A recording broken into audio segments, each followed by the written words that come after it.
Please come to Korea. I think it's time to start now, the program. Good morning, good afternoon, namaste, Anya Hashimnika. My name is Dr. Jojin Vijon. I will be the host for the today's program.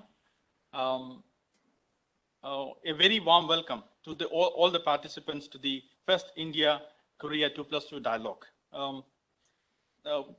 I will be we will straightly going into the program without taking much time. Let me announce few house rules before the starting. I request all the participants who are joining remotely to use the proper names for signing in so that the others can identify who they are. And also requesting all the participants to keep the microphone muted when they are not speaking. We have ample time for discussion during session 2, 3, and 4. You can use the chat mode session, and also Dr. Cho from the Korean side will coordinate the question collection of the questions from the Korean side, and I will collect from the Indian side. So with this, I would like now call upon Ambassador Vijay Thakur Singh, DG ICWA, to give her opening remarks. Ma'am, please. Good morning and good afternoon to all friends joining from Seoul. Ambassador Sri Priya Ranganathan, Ambassador of India to the ROK, Ambassador Chang Jiabok, Ambassador of the Republic of ROK to India, Dr. Hong Huinik, Chancellor, KNDA, Dr. Kim Wing Chong, President KIEP, Professor Sachin Chaturbedi, Director General of the RIS, Chairs of the sessions, Ambassador Nalin Suri, Dr. Chu, and Ambassador Sekantial. All speakers and discussants warmly welcome. It gives me a great pleasure to welcome you to the first India-Korea 2+2 bilateral dialogue, which is being held between the foreign policy and the economic policy institutions of our two countries. Bilateral relations between India and ROK, rooted in historical linkages and cultural affinity, based on the shared values of democracy and market economy, have gone from strength to strength in the past 2 decades. Our two countries became strategic partners in 2010 and special strategic partners in 2015. Greater convergence of interests and complementarities between India's Act East policy and Korea's new Southern policy, now upgraded to New Southern Policy Plus, can further strengthen our bilateral and regional partnership. India attaches great importance to its relations with ROK. PM Modi, during his visit to Seoul in 2019, recalled the remarkable progress of ROK in transforming its economy and said, I quote, "For India's growth, Korea's model is probably the most exemplary. For realizing the Indian dream, we seek like-minded partners, and among them, we see South Korea as truly a natural partner." Even during the pandemic, Prime Minister Modi and President Moon Jae-in maintained telephonic contacts throughout 2020 to discuss cooperation in tackling the COVID-19 pandemic. Indeed, the COVID-19 pandemic, the largest crisis the world has seen since the Second World War, has become the backdrop for countries to recalibrate their development priorities and policies. This is reflected in India's Atmanirbhar Bharat and Korea's New Deal. These new development policies have significant impact on resilient and reliable supply chains, health security, digital for development, and working for green and sustainable recovery. These areas provide new opportunities for our bilateral relationship. COVID-19 gave additional impetus to diversification of global value chains that was already in progress. India's campaign for Atmanirbhar Bharat, or a self-reliant India, resonates with our quest to become a democratic and trustworthy partner for global industrial resiliency. In this regard, India joined the Supply Chain Initiative recently. Today, Along with multilateral cooperation, countries are increasingly collaborating at regional, minilateral, and plurilateral platforms to deal with emerging and existing geopolitical and geostrategic challenges. This entails a constant process of rebalancing, and India approaches this with a sense of responsibility and respect for the rule of law. In this regard, through its Indo-Pacific vision, India calls for a peaceful, stable, secure, free, open, inclusive, and rule-based region based on the centrality of ASEAN. The Indo-Pacific Oceans Initiative, launched by Prime Minister Modi at the East Asia Summit in November 2019, aims to translate India's Indo-Pacific vision into practical actions and provides significant opportunities for India-Korea regional partnership. In fact, as we are meeting here today, the East Asia Summit will also take place. So we will watch the outcomes of that summit. At the bilateral level,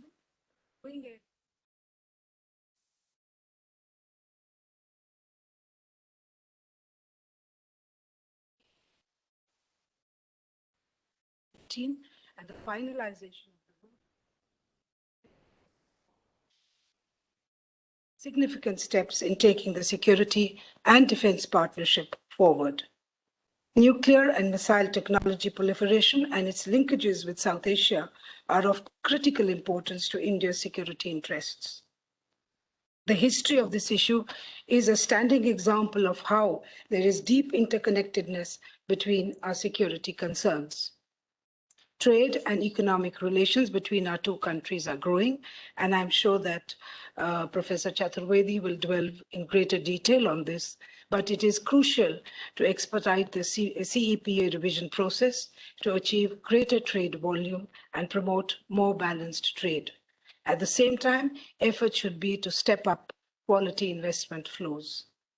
Our special strategic partnership also gives importance to our close historical linkages and cultural affinity. These, facilitated by popular culture, provides us with the possibility to approach India-Korea relations from a people-centric perspective. Our broad linkages are the bedrock of a stable relationship, but yet in today's significantly changed domestic and international context, our approach to India-Korea relations demands reimagination, a concept on which the theme of our today's discussion is based. The 2+2 dialogue involving ICW and RIS from India and KNDA and KIAP from Korea is timely and relevant in realizing the potential of the bilateral relation by throwing up concepts and ideas. We look forward to this discussion. Thank you so much. Now I request Professor Sachin Chaturvedi, DG RIS, to make his opening remarks. Thank you. Thanks, Dr. John. Respected Ambassador Vijay Thakur Singh Ji, Director General, Indian Council of World Affairs. Thanks for your excellent welcome remarks. My friend, President of CAP, Dr. Kim Hong Chong, it's a pleasure to have you here with us. Dr. Hong Hu-ring, Chancellor, Korea National Diplomatic Academy, Ministry of Foreign Affairs, KNDA. Ambassador Chang Jae-bok, South Korean Ambassador to Delhi, our great friend of academic community and our very own Ambassador Shri Priya Ranganathan, Indian Ambassador to South Korea. I also see Ambassador Nalin Suri here, Ambassador Iskan Tayal, and my own colleague, Professor S.K. Mohanty. I would also like to take this opportunity to thank Dr. John and Dr. Dash for all the arrangements that this meeting required. So thanks a lot. I think Madam Singh has already laid out the broad contours of our the day-long session, and in fact has covered the two sessions as if we would have many more hours of 2 days to cover. But I think the challenges and the limitations of online discussions are, of course, in terms of the time, and that I think we would have to be extremely productive in terms of the sessions that are already laid out for the day. And as she has pointed out, we are meeting at the most opportune time when the ASEAN Summit, the East Asia Summit, and the wider contours of it are being explored by various countries as we move forward with Indo-Pacific. On India, South Korea, I think the efforts in terms of our collective contribution on global governance is something which has already been mentioned quite well in the background note for this conference. I think the background note is robust in terms of capturing the various areas where we can touch upon, particularly in terms of we collectively working for peace and security in the region. I also see this as a great opportunity in terms of the G20 Connect. South Korea was one that changed the direction of the G20 by bringing in the development pillar in the G20 process. And that happened almost 10 years back. And after that, 2023, when India takes over the presidency, next month, India would already be part of the Troika.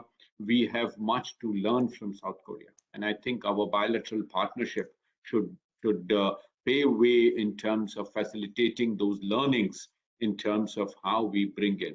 Today, we are talking about the idea of bringing greater convergence between the development track led by Sherpa and the finance track. And the divergences actually are growing. So there is an effort to see what kind of convergences are possible. That also brings me to the very idea of multilateral institutions and the reforms. We would definitely be discussing it in one of the sessions, but the reform proposals which are on the table in WTO, the idea of Bretton Woods reforms, and also reviving multilateralism is something that all of us are looking forward to. As Madam mentioned, the idea of the Korean New Deal and India's efforts in terms of bringing development, particularly the digital economy, closer. The idea that is highlighted through the New Deal, such as data dam, smart government, smart healthcare, green and smart schools, they all are trying to generate new ideas where our partnerships are going to go forward. India is going through a very important experiment in terms of delivering IT and IT-enabled services. A huge infrastructure has come up. Since I'm on the board of the Central Bank of India, I can very much vouch for the huge expansion we are seeing in digitalization and the way India is connecting with our neighboring countries. India and South Asia, we are trying to work together through new mechanisms in which we are enabling central banks of other countries to cope up with the new challenges of digital currencies, but also in terms of digitalization of payment architecture. We have to reduce the transaction costs, and we have to reduce the access, bring in the financial inclusion. And in this, South Korea's own experience is of great significance. And I think as we work towards bringing this in Central Asia, in Africa, our partnership would go from strength to strength in terms of bringing in some of these as part of the triangular cooperation that we can do. Both South Korea and India are vibrant democracies. We have very strong academic communities, and we have equally strong civil society organizations. Our partnerships in these areas would strengthen our processes, and we taking that forward. In this whole endeavor, technology and capacity building would play an important role. The idea of the India-Korea Center for Research and Innovation Cooperation, I think, is an important landmark in terms of we taking the Korean New Deal forward, and also trying to see how some of the digital New Deals and the Green New Deal that we are talking about are going to strengthen as we try to cope up an inclusive order for global climate change fund flows. And that's where I think we need to make more efforts in terms of how Asian countries get benefited out of this. The whole issue of development cooperation and partnership there, I think, is equally important. India has been providing through Exim Bank and South Korea's Exim Bank, their partnership, the bilateral agreements that are there, I think would have to be explored further as we are trying to see in what direction we can actually go after our agreement of 2017, which we signed for a greater convergence of our development cooperation. We still need to move forward, and I'm sure the relevant session would take that forward. Trade and investment is something which has provided us much greater satisfaction in terms of both the trade in intermediate products, but also in terms of value chains that are coming in. My colleague, Professor Mohanty, would be making a detailed presentation in terms of how fragmentation of the production architecture is helping. But we are also trying to raise issues where non-tariff barriers can be reduced and investment flows are strengthened where we can bring in. Here, one point that I have been discussing with Ambassador Shripriya Ranganathan is to facilitate subnational cooperation. As you might have noticed, Prime Minister Modi has made a special endeavor of strengthening India's cooperative federalism, whereby national government, but more than that, the subnational governments, the states, they are being enabled to strengthen our partnership and their trade linkages. Each district in India has been encouraged to come up with one product that is of exportable quality and of significance with the value chains that are needed. And believe me, in most of the states, products have been identified.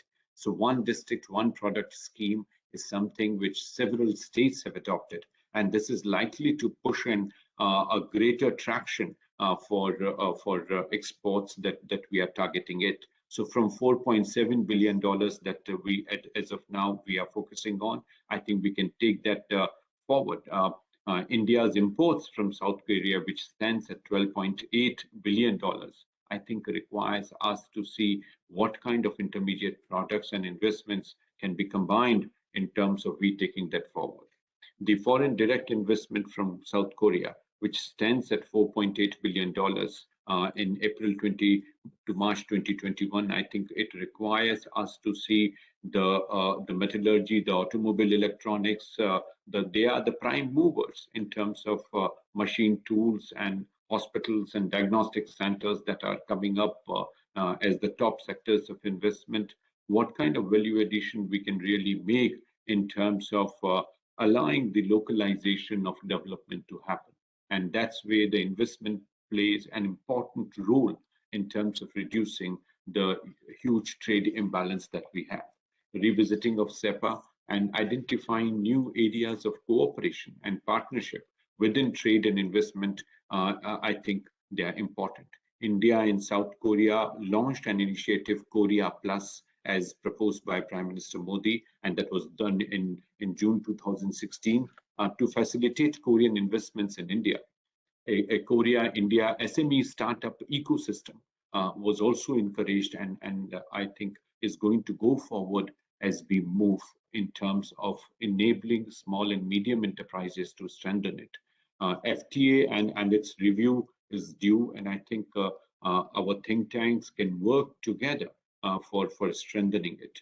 With CARE, RIS has the bilateral MOU, and I think our think tanks can together draw out a roadmap, a perspective which is based on evidence, and see the broad data that are required to analyze our trade investment dynamics, both in terms of India-Korea bilateral trade linkages, but also, as Ambassador Singh mentioned, in terms of the East Asia Summit process, where we bring in ASEAN. And that, I think, would be extremely important as we see the linkages not only in Central Asia and Africa, as I mentioned earlier, but also in terms of our vicinity, our common neighborhood of ASEAN. And that presumes, I think, a great significance in light of our collective commitment for Indo-Pacific, where the supply chain and their resilience, I think, are extremely important. The disruptions that have happened during COVID-19 and further with the geo-strategic developments in the region, I think it is important for South Korea and India to work together. With these words, I once again join ICWA in welcoming all our delegates and look forward to our conversation. Thank you. We have a slight change in the speaking order as Ambassador Ranganathan have to leave early. With your permission, I now request Ambassador Sripriya Ranganathan, Indian Ambassador to the Republic of Korea, to make her opening remarks.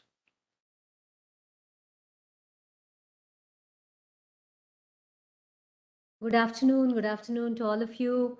Respected Director General of the ICWA and my former secretary, my former boss, Ambassador Vijay Thakur Singh, Director General of the RIS and dear friend, Professor Sachin Chaturvedi, Chancellor of the KNDA, Dr. Hong Hyun-ik, President of KIEP, Dr. Kim Hyung-chong, my counterpart in New Delhi, Ambassador Chang Jae-bok, my former senior colleagues, Ambassador Nalin Suri, Ambassador Skantayal, and so many others in the room who I know personally, but I will not be able to mention by name.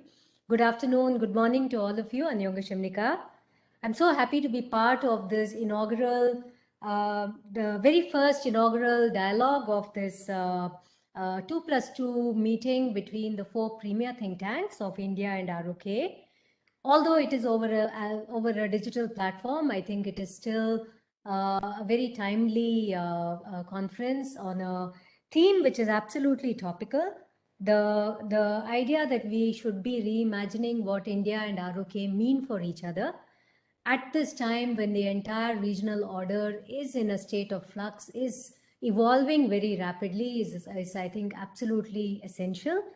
And the very clear opportunities that exist, given that both India's gaze and the Republic of Korea's gaze is focused on the same region, that is the what we would call the Indo-Pacific and the ASEAN, and through the prism of our Act East policy and what the ROK calls a New Southern Policy Plus.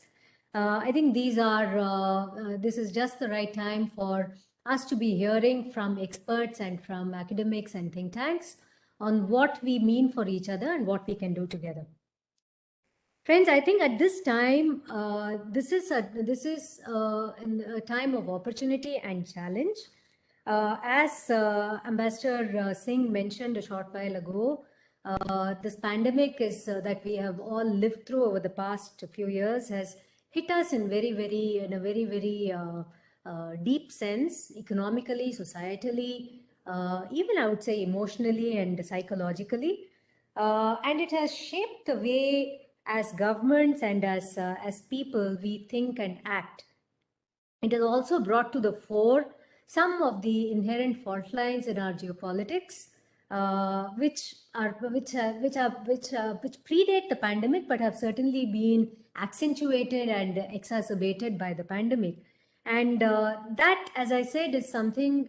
This creates opportunities for us as friends, India and ROK, to discover what we can do together, what we can mean for each other. When I look at it from the perspective of the economic prism, the disruption of the supply chains has not only affected global trade, but has really made us understand in a very straightforward sense how important it is for us to diversify our sources of supply, our locations of manufacture, so that as a global economy, we are able to have alternatives that we can tap into when one part of the world is under distress, other parts can step up, and vice versa. I think this is something which has been driven home very strongly by the pandemic.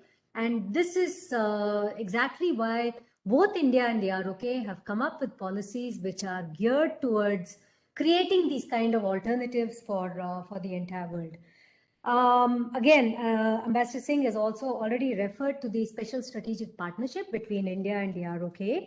But I would just like to emphasize that the personal intimacy and trust that exists between our leaders and governments, the fact that we have no historical differences or disputes, the fact that we subscribe to the same principles and values, commitment to democracy, commitment to market-led economy, commitment to uplifting our people, people-led governments in a sense, respect for international laws and norms, respect for the sovereignty and territorial integrity of all countries, be they big or small. The principles that we have espoused we have always lived up to, but which we have really put forward in a very concrete sense within the framework of our Indo-Pacific outlook. I think these are all aspects of overlap and synergy, which brings us to the vision that our leaders had given to us in 2018, which is the shared vision of a future based on people, peace, and prosperity. Now, I would hope that in the course of the next couple of hours, the kind of conversations that will take place between the experts in this room would allow us to really come up with something tangible and concrete on a few elements, and I will just mention those very briefly. One is what is it that we can do to build on this mutual trust and friendship to develop our strategic ties further?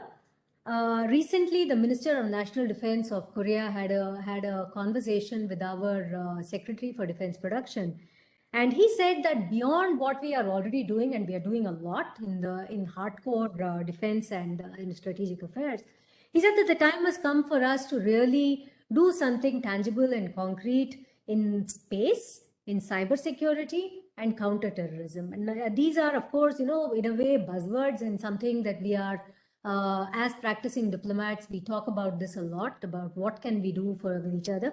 But if we can, in the course of today's discussions, have a few really concrete suggestions on how we can make this happen, that would really be invaluable to us in terms of things that we can take up at the G2G level and try to move forward.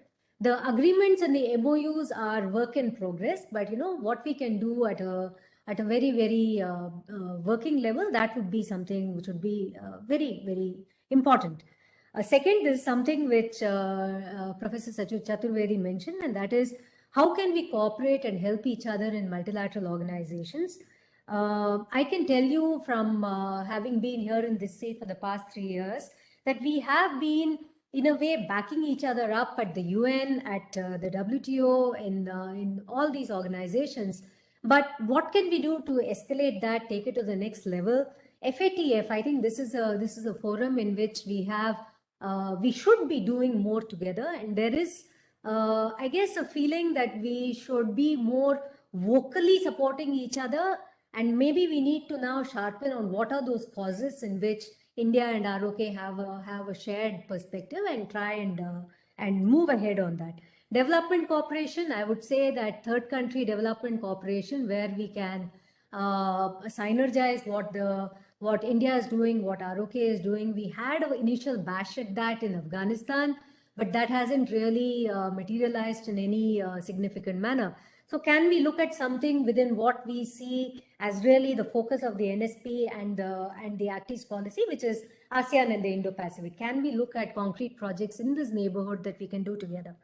Coming to the area of economy, there is a great deal that I think we can explore within the framework of ROK's Digital New Deal, our own Digital India. We are founding members of the Global Alliance on Artificial Intelligence. How can we help each other, and how can we tap into each other's strengths in semiconductors? ROK has such a leadership position in this. We have a great deal of capacity and prowess in software and design. How can this kind of mesh together? Pharmaceuticals, vaccine manufacture, I think we have demonstrated our capabilities very clearly. Korea has now launched its K vaccine initiative, and the idea is very similar, that we need to be able to diversify, we need to be able to provide more concrete input into the world's, meeting the world's vaccine requirements, and these are just going to continue growing even after the pandemic is hopefully behind us. So what can we do together as governments and as commercial organizations to capitalize on each other's strengths, back up each other's value chains? There are so many inputs that go into vaccines, including not only the APIs and so on, but also the vials, the needles. There are companies in Korea which are producing highly economical dispensers. So are there ways in which we can work together in this? Human resources, I think this is an area again where I see so much of potential. Korea is rapidly moving into the super aged category. We are still a very, very youthful population and a large and dynamic population. How can we really fit into the needs of Korea, match the needs of Korea, so that both our economies can prosper to the maximum extent?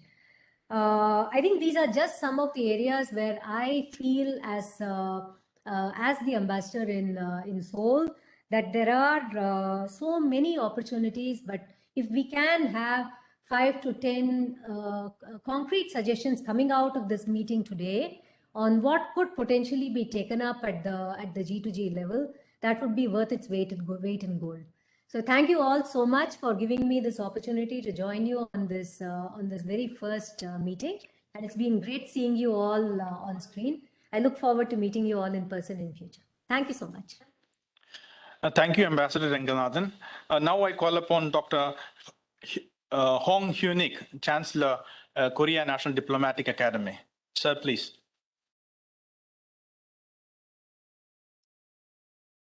Ambassador Visavi Singh,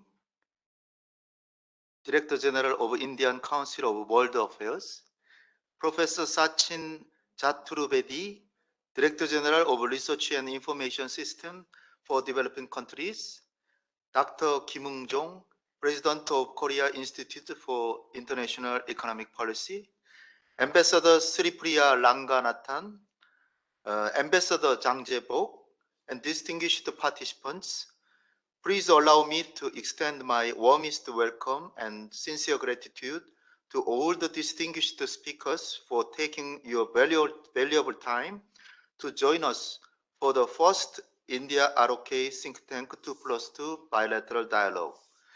It's my great pleasure to hold this 2+2 bilateral dialogue for the first time. As far as I know, the dialogue was scheduled to take place in April this year, but was inevitably postponed due to a spike in COVID-19 cases in India. I'm so happy to know that new COVID-19 cases have considerably reduced overall across India. I give my humble respect for all the hard work of people in India to fight the COVID-19 pandemic. Distinguished participants, the international community is undergoing unprecedented changes. The international situation has become more complicated and complex over the past several years. Above all, the COVID-19 pandemic last year forced almost all countries in the world to experience unprecedented difficulties. Unfortunately, this year, the international society is still facing the resurgence of COVID-19 and its consequential effects, such as the imbalance in vaccine supply, the socio-economic impact of COVID-19, and so on. To respond to this global crisis, the international community desperately needs cooperation. Therefore, more than ever, it's time to make concerted efforts to overcome global problems through close cooperation among like-minded countries. In this regard, India and South Korea, as like-minded partners, can play a constructive role in various areas. President Moon Jae-in launched the New Southern Policy, Korea's new foreign policy initiative focusing on India in 2017. ROK has made efforts under the initiative of NSP to expand diplomatic horizons toward like-minded partners like India. In this respect, India is an indispensable partner to ROK.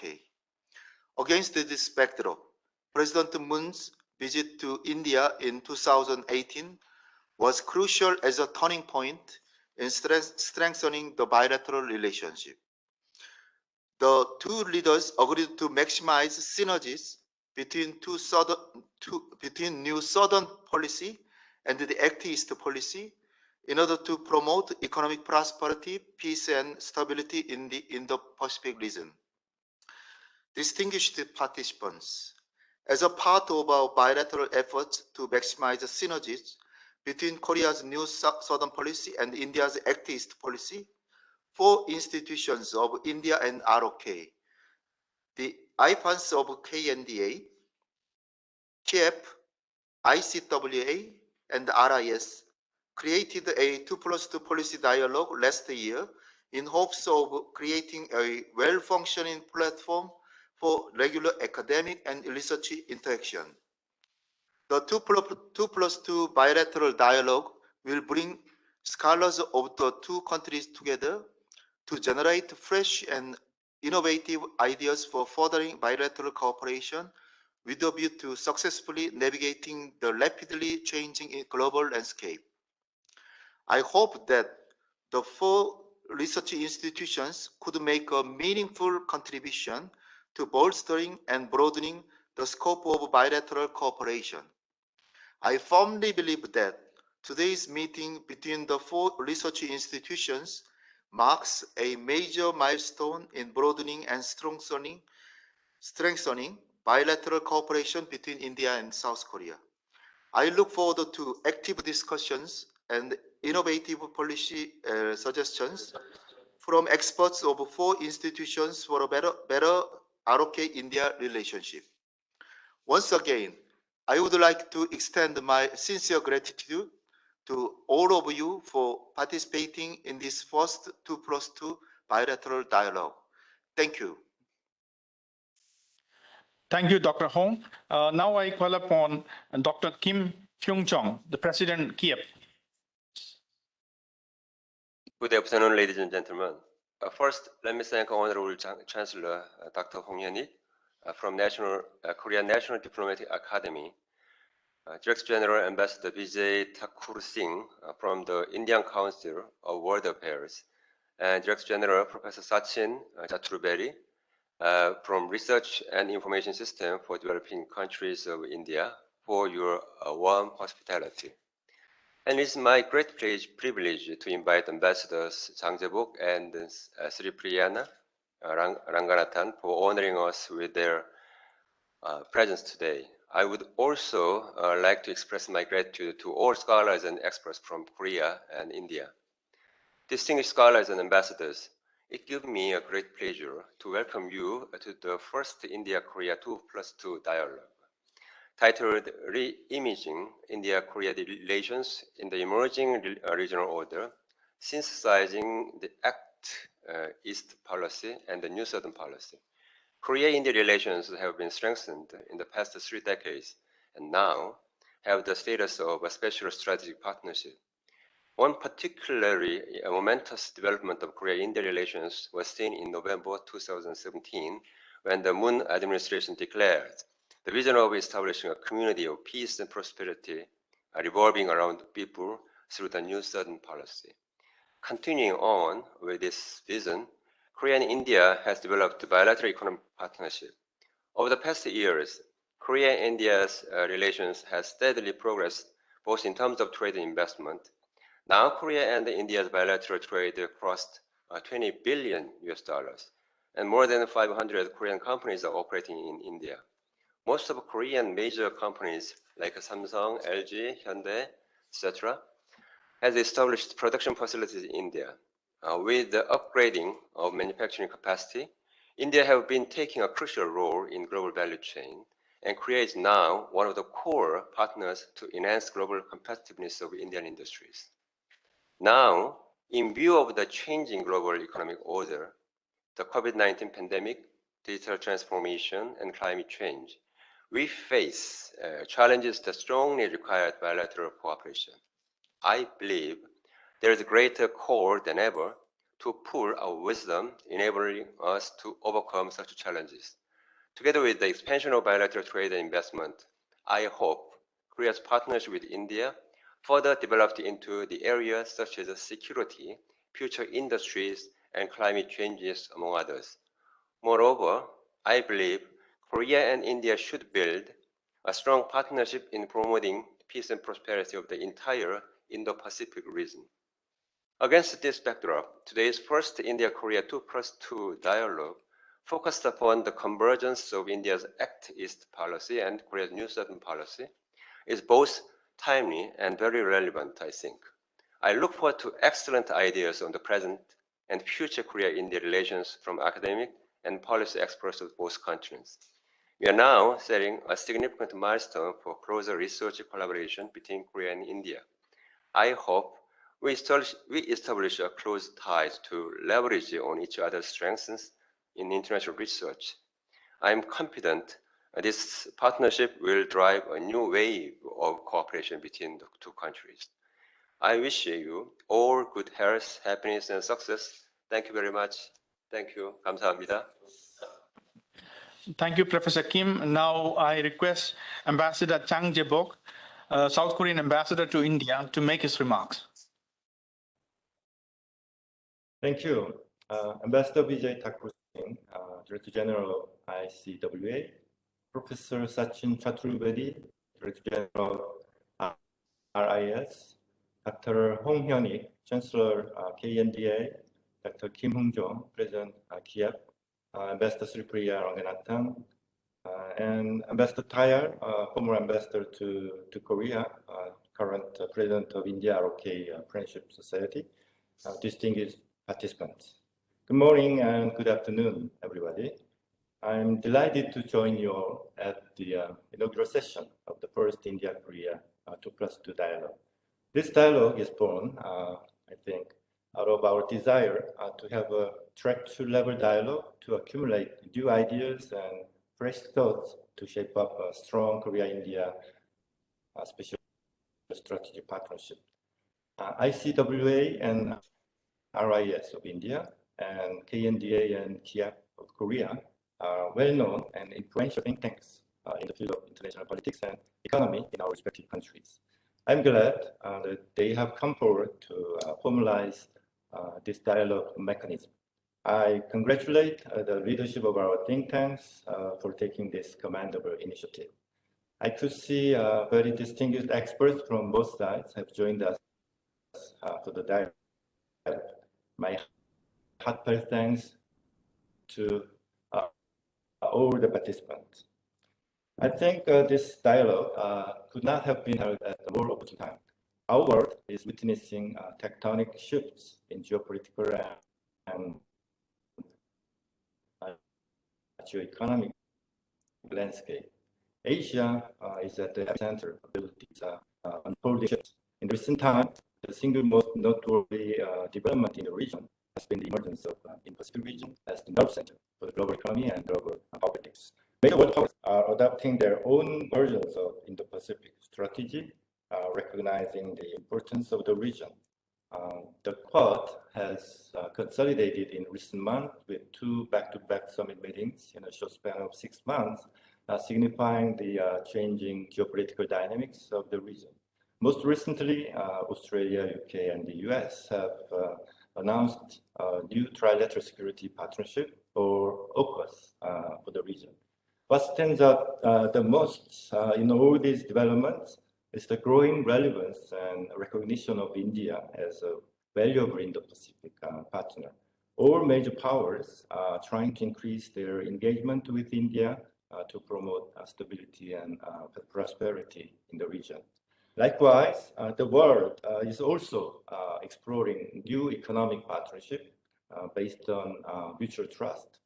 Global supply chains are relocating as a result of a global pandemic and geopolitical changes. The global pandemic has exposed the vulnerabilities of overdependence on supply chains in a single country. There is now an increasing call to reconfigure and diversify supply chains to make it more resilient and reliable. In the wake of geopolitical rivalries, countries are taking account of the strategic implications in their trade and investment decisions. India and Korea, as Asia's third and fourth largest economies, have high significant stakes. We need to draw our bilateral cooperation agenda by taking into account the emerging regional and global trends. It is in this context, this first India-Korea 2+2 dialogue on the theme of reimagining India-Korea relations in the emerging regional order assumes great importance. It is true that Korea and India have been special strategic partners since 2015, but we have not been able to forge a genuine strategic partnership that matches our combined potentials. We need to collectively ponder how best we can realize our potential. I firmly believe that time is quite right to upgrade Korea-India special strategic partnership to a new level. I can figure out that a number of factors are favorable to our future growth in our bilateral ties. First, of course, is the vast reservoir of mutual trust between our two countries, backed by personal chemistry between our top leaders and a robust people-to-people connection. This will continue to drive the bilateral tie. Second, there is a growing convergence of views on geostrategic and geoeconomy issues, and both countries are keen to closely cooperate in order to effectively respond to emerging challenges and capitalize on new opportunities. Third, Korean and Indian economies are highly complementary in nature. Korean economic strength match with India's economic needs. Korean enterprises already have a strong presence in India and are contributing meaningfully to India's economic transformation. In areas such as health security, green growth, and Industry 4.0 technologies, new prospects for bilateral cooperation have opened up.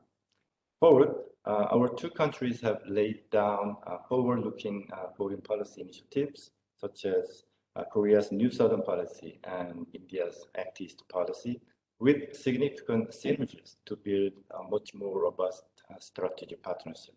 Last but not the least, all the stakeholders in our bilateral relations are determined to taking a new leap forward in our bilateral ties.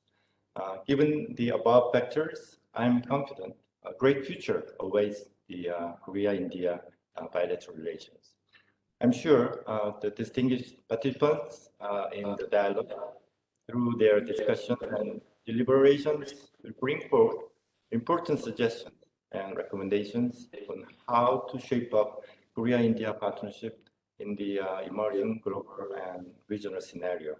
With these remarks, I wish today's 2+2 dialogue be fruitful and productive to us all. Thank you very much. Thank you, Ambassador Chang. With this, we have come to the conclusion of the first session. Before moving into the second session, I request, we will take a moment to take the photo. For that, I request, the Korean side and also the Indian side, and also the participants who have joined online to stay, and so that we.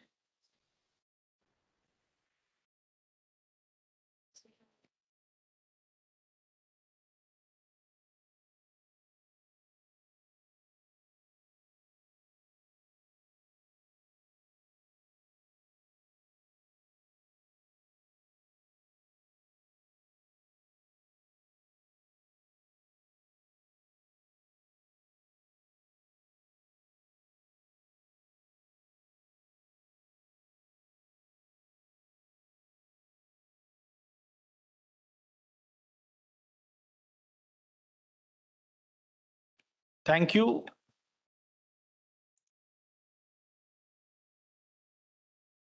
With this, we will move on to the next session, the session 2, India-Korea relations in a changing global and regional context, strategic perspective.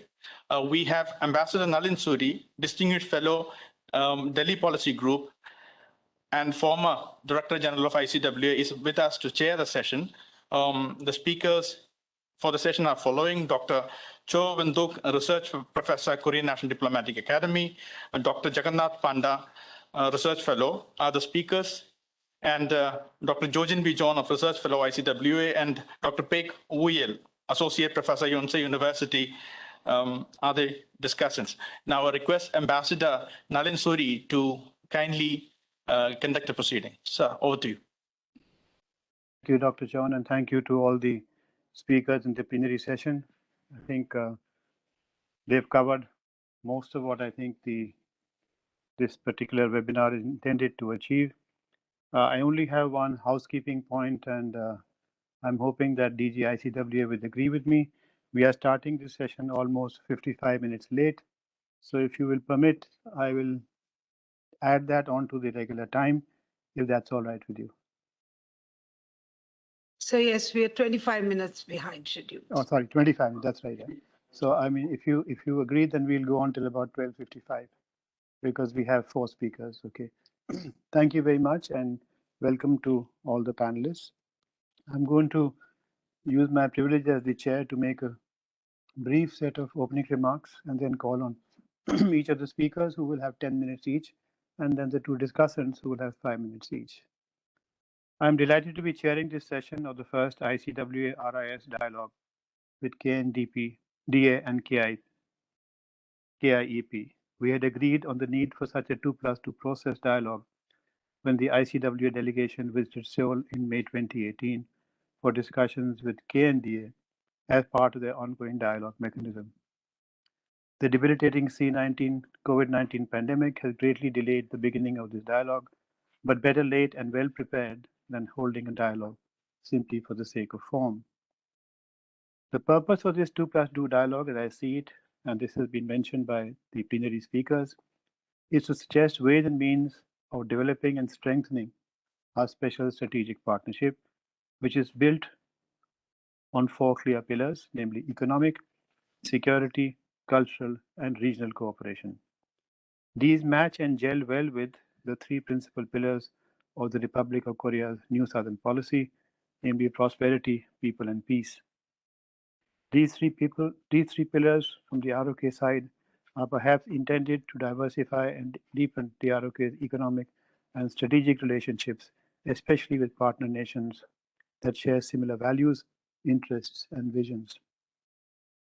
Today, as we continue to cope with the series of economic and social downsides resulting from the COVID-19 pandemic, we also have to contend with the extremely serious security, supply chain, technology, and sovereignty challenges, especially in our respective geographical regions. There have been several landmark responses to these challenges in the form of the need for a rule-based Indo-Pacific, the Quad arrangements, and most recently, the AUKUS. India is substantively engaged in the process of the evolution of the Indo-Pacific cooperation architecture and the programs of Quad. The AUKUS is a new entity, a trilateral security partnership among 3 maritime democracies, which are also part of the 5 E's grouping. In effect, it is an alliance structure. This makes it different from the Indo-Pacific and the Quad. We would be seriously interested in understanding the ROK's position on all these arrangements, which will undoubtedly impact the global and regional economic and strategic environment. We would like the ROK to be an active partner in the evolution of the Indo-Pacific architecture and have taken note of the interest that the ROK has already taken in this direction. And I was heartened in that respect by the remarks of the president of KIP a few minutes ago. In a purely bilateral context, we need to honestly assess why our special strategic partnership in respect of all 4 pillars has still not delivered the results both our countries expected. Several special organizational arrangements have been made to facilitate implementation, but the outcomes still leave very considerable room for improvement. And in this context, a paper published earlier this month on the 19th of October by Catherine Botto for the Carnegie Endowment for International Peace makes interesting reading. The ongoing COVID-19 pandemic cannot be the main cause for the insufficient progress on agreed targets. Our distinguished panelists and discussants will no doubt address the questions I have raised, besides many others.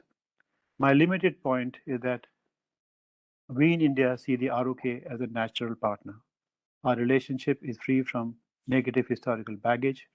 We have seriously converging economic, security, regional, and multilateral interests.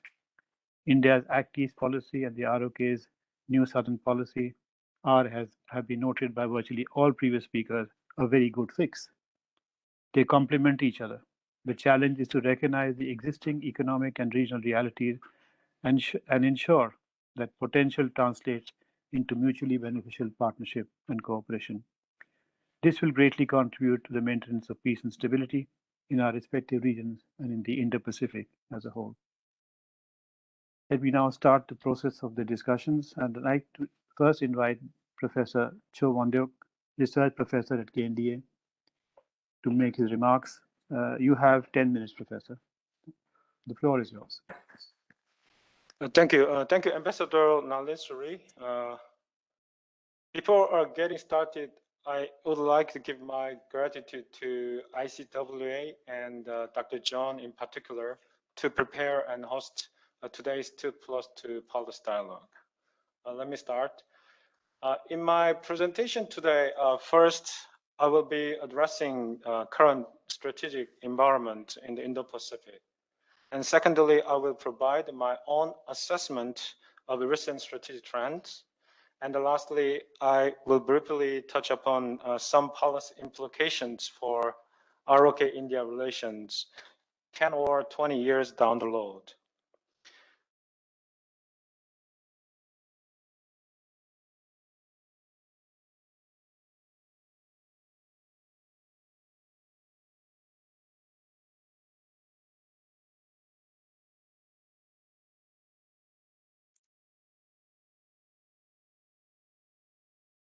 Okay, let me begin with the current strategic trends in the Indo-Pacific. Many small and middle power countries, including India and South Korea, have faced a much complicated and uncertain international environment through the past decade.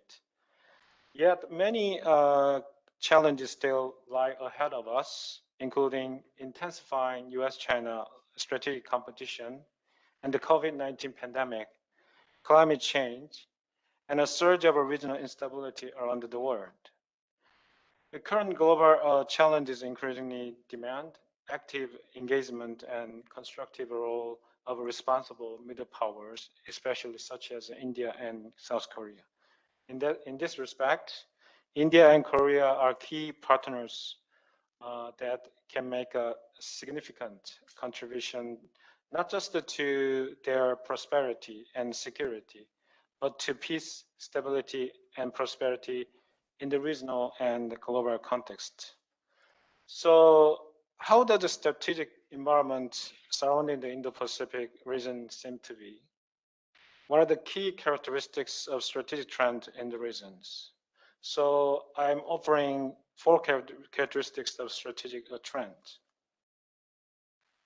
First, dramatic shift in geopolitical and strategic environment posed unprecedented challenges in all fronts. As you know, we are living in troubled times, and we are experiencing new ways of life in the midst of confusion and uncertainty, especially from the COVID-19 pandemics. So the world is becoming more complicated and polarized, with the transactional challenges ranging from US-China competition, as I said before, to climate change and to economic recovery issues, to health security aggravated by the COVID-19 pandemics, and finally to political nationalism extremisms. So due to these kind of the challenges, many countries in the world realize that the only small number of great powers, superpowers such as the United States and China, may have a difficulty of addressing challenges all front globally. And second characteristics of the strategic environment in the Pacifics is that currently that there has been a decline of multilateralism, while the unilateralism, the role of unilateralism has been increasingly important. So the changing balance of power dynamics at the regional and global level impacts the effective functioning of the larger multilateral institutions. Actually, it will take us considerable amount of time for multilateralism to fully recover and return to its normalcy.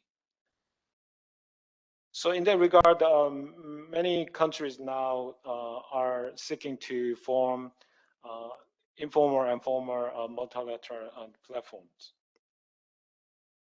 Unlike the multilateral platforms, unilateralism is now popular among countries in the world, because the unilateralism is a smarter, targeted approach to bring to the discussion the smallest number of countries to solve particular issues and to deal with a particular crisis in the world. So a trend toward trilateral, quadrilateral, and plurilateral agreement show countries can come together in small groups, sharing regional and global visions, direct perceptions, and finding ways to mitigate the challenges. So the current strategic environment signified the importance of multilateralism. And third characteristic of the strategic environment in the Pacific is that there is still uncertainty about the credibility of the U.S. international commitment. At the beginning of the Biden administration in the U.S., many experts and the people in the world are expected that the United States will be increasing its commitment abroad and to recover its global leaderships. But however, the even Biden administrations follow the similar trajectory of what the Trump administration did before. So the Biden administration, even if Biden administrations, actually President Biden emphasized that America is back, but the Biden administration is less overt in its nationalism, but its foreign policies for middle class. That kind of things reflect some similar inclinations that the Trump administration did in the past administration. So even some experts like Richard Haass of the Council of Foreign Relations at Foreign Affairs, they criticized the Biden administration for taking an American first attitude toward fighting the COVID-19 pandemics. And also, even if the many people expect that the United States put emphasis on the role and importance of multilateral institutions in the world, but currently still the Biden administration has shown little interest in strengthening the multilateral institutions such as WTO and or the not still joining existing the trade accords like TPP and later and the CPTPP. So, and also very recently, the United States and UK and Australia formed its security trilateral alliance partnerships, such as AUKUS. So after that, the French foreign minister said on the issue of the deal with Australia to build nuclear-powered submarines, and he said that this partnership is a kind of brutal and unilateral and unpredictable decisions. It reminded him a lot of what the Trump used to do. So at the same time, we are anticipating the midterm election in the United States in 2020. But if you look at the current approval rating of President Biden's approval rate is 46%. At the time of October 21 this year. And therefore, we cannot deny the possibility that Trumpism is coming back to the United States in the next presidential election. So we are still have uncertainty about credibility of U.S. international commitment next several years. And last characteristics of the strategic environment in the Indo-Pacifics is that non-state actors, especially the global tech company or global companies, play a leading role in international affairs. As you know, in the international relations textbooks, states have been primary actors in the global affairs for nearly 400 years. That is starting to change. And as you know, especially during the COVID-19 pandemics, the healthcare companies and the big tech companies and play an important role in leading the agenda in the international relations. And it's time to start thinking of the biggest technology companies as similar to states. These companies exercise a form of a sovereignty over a rapidly expanding realm that extend beyond the reach of the regulatories, especially digital space. And also the companies like Pfizer, Moderna, and other COVID vaccine companies have played an important role in dealing with the COVID-19 pandemics as international actors, as much as the nation state do. They actually need to negotiate directly with the governments of countries across the world for the vaccine supply. And also the global companies of semiconductors and batteries, such as Taiwan's TSMC and Korea's Samsung and Intel and LG, SK, also became important. And so on current strategic environment showed the importance of the global companies in dealing with international challenges. Now I briefly show my own assessment of these kind of the strategic trends.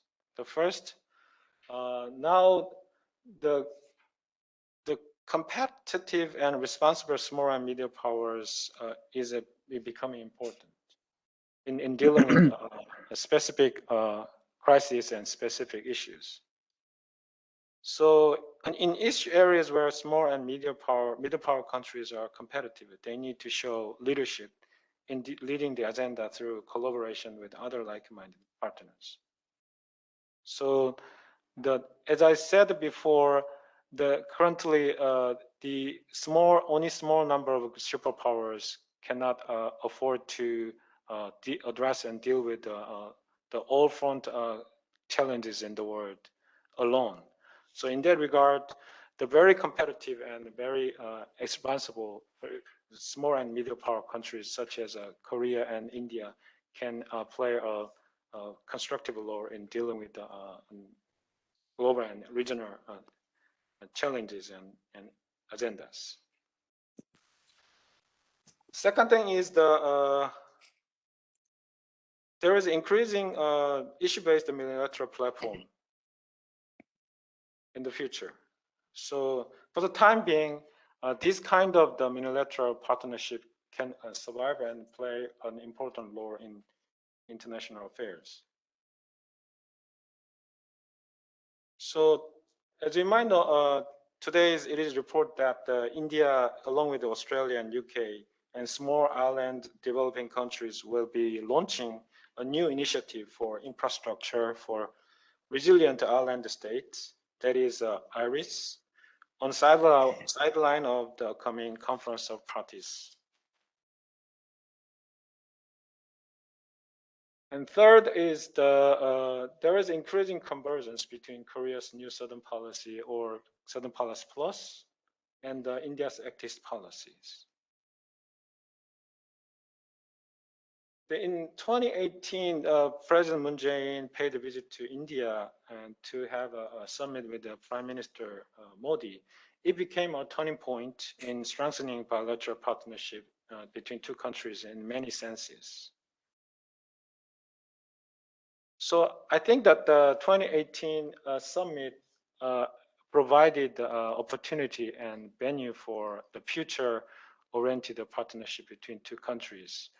which can contribute to the solution or collaboration to deal with the global challenges taking place right now. Excuse me, Professor Cho, you're well beyond your time. Would you like to conclude in a minute, please? Okay. Yeah. So in that regard, the Korea and India have a larger number of the issues then can have collaborations, and especially the vaccine partnership, and also the AI and intelligence, artificial intelligence and Internet of Things, and driving self-driving cars and healthcare. At the same time, Korea and India can collaborate on defense industries. According to a survey conducted by the Brookings India in 2019, showed that one of the top priority for India's foreign policy is to strengthen its naval capabilities and maritime capabilities.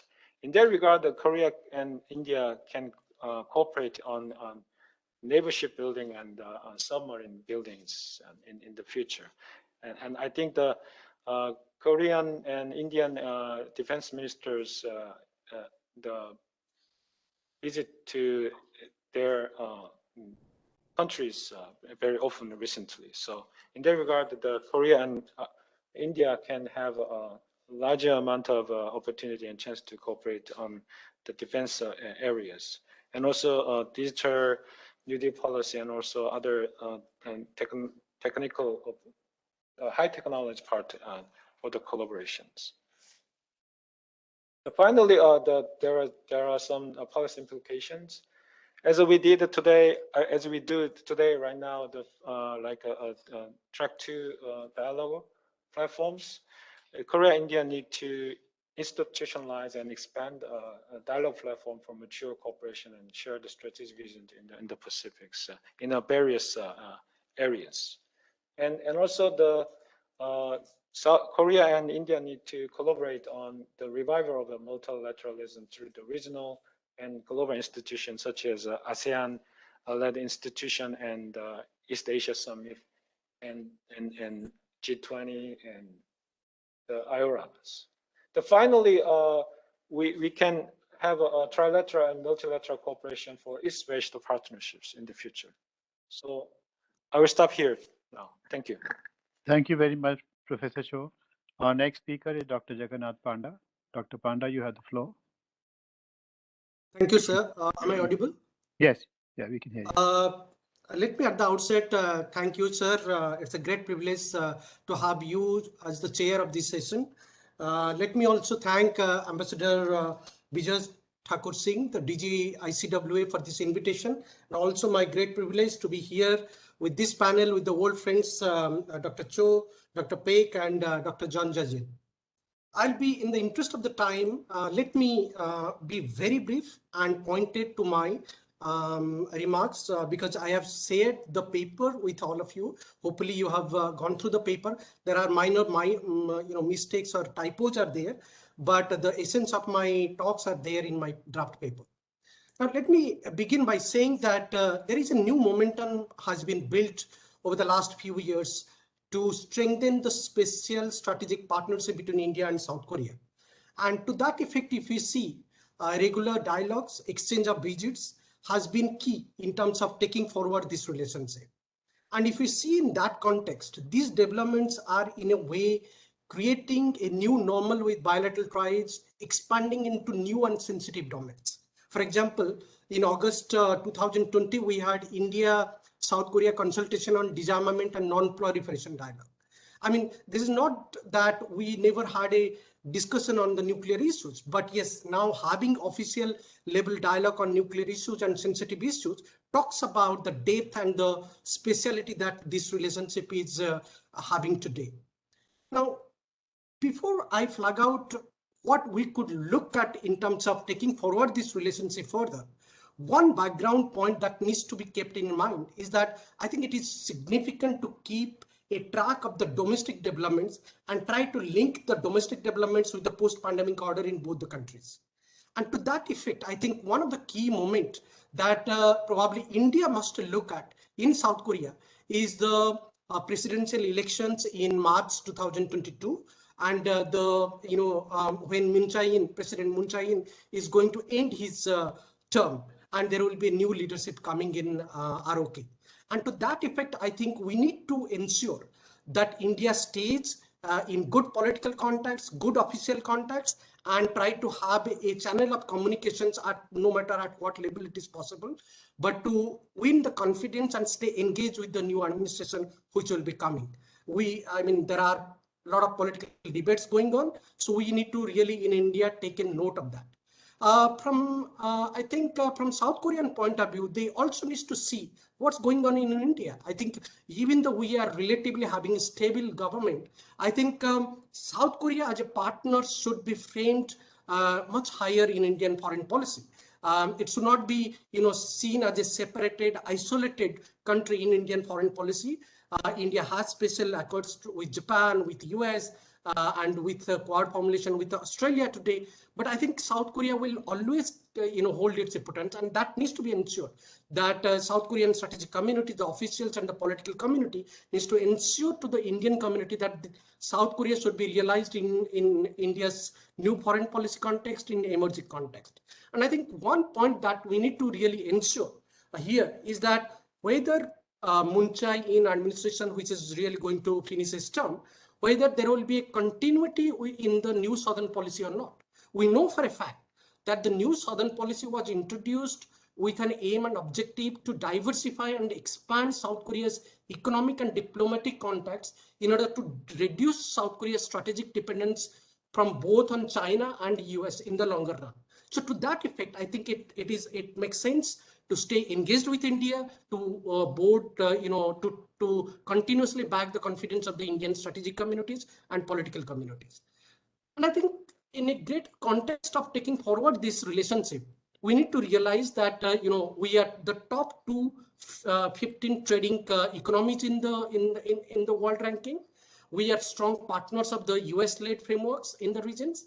We have a stronger cooperation with the ASEAN and the Southeast Asian regions, and also what Act East policy and the new Southern policy of South Korea is doing is that it is also bringing both the countries into the Southeast Asian domain. And that's we need to ensure that in future, no matter who becomes the president in South Korea and how the political dynamics changes in Seoul, there should be a continuity to this effect. To that effect, there are 7 or 8 points I'll make in terms of taking forward this relationship ahead. My first point, and I think I'll echo with Dr. Cho's point here, that I think both the countries need to take advantage of their emerging middle power status. We know for a fact that in academic terms, there is no definition per se is there on how we define a power as a middle power. But given the trade and economic ranking of both the countries, their economic volume, I think they are definitely middle powers, and in their own domain, they're influential major economies in the regions. So I think there has to be a convergence to that regard. And as Chair and others pointed out, I think there are greater issues in the multilateral issues in the region that India and South Korea needs to look in the emerging power calculus, in the emerging middle power status calculus. Quad plus, democratic 10, 5 plus framework. I think these are some of the new areas which are being discussed. India and South Korea are being, are getting to be a part of this network. And the idea should be to stay engaged with some of these networks and to build synergy in their bilateral relationship. The second point is, I think we need to have an open approach towards the changing geopolitical realities. And there, I think, as I would also agree with the earlier remarks, that we need to focus on the trilaterals with the major powers and also with the middle and maybe lower economic powers, or let's say major, or let's say with the emerging economies. Also, we need to ensure that the third country cooperation should be nurtured further. What our ambassador, distinguished ambassador, pointed out earlier in the earlier session. We also need to ensure that we need to have a coordinated effort in multilateral forums.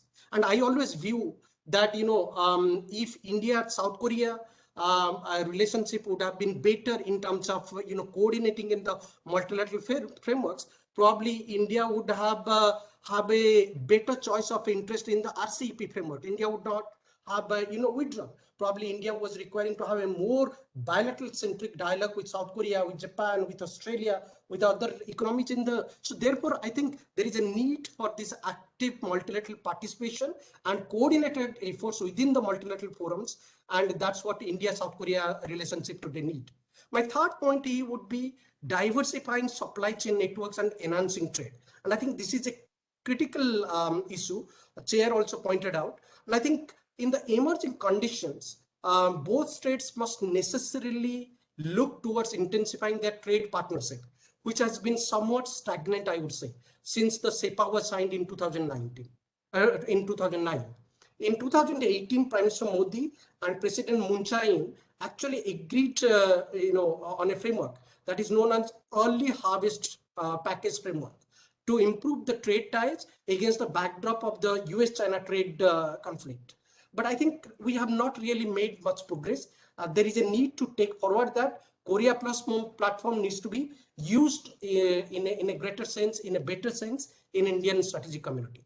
My fourth point would be that we need to talk about more specific digital collaboration. I think from India's point of view, there is no better partner probably than South Korea.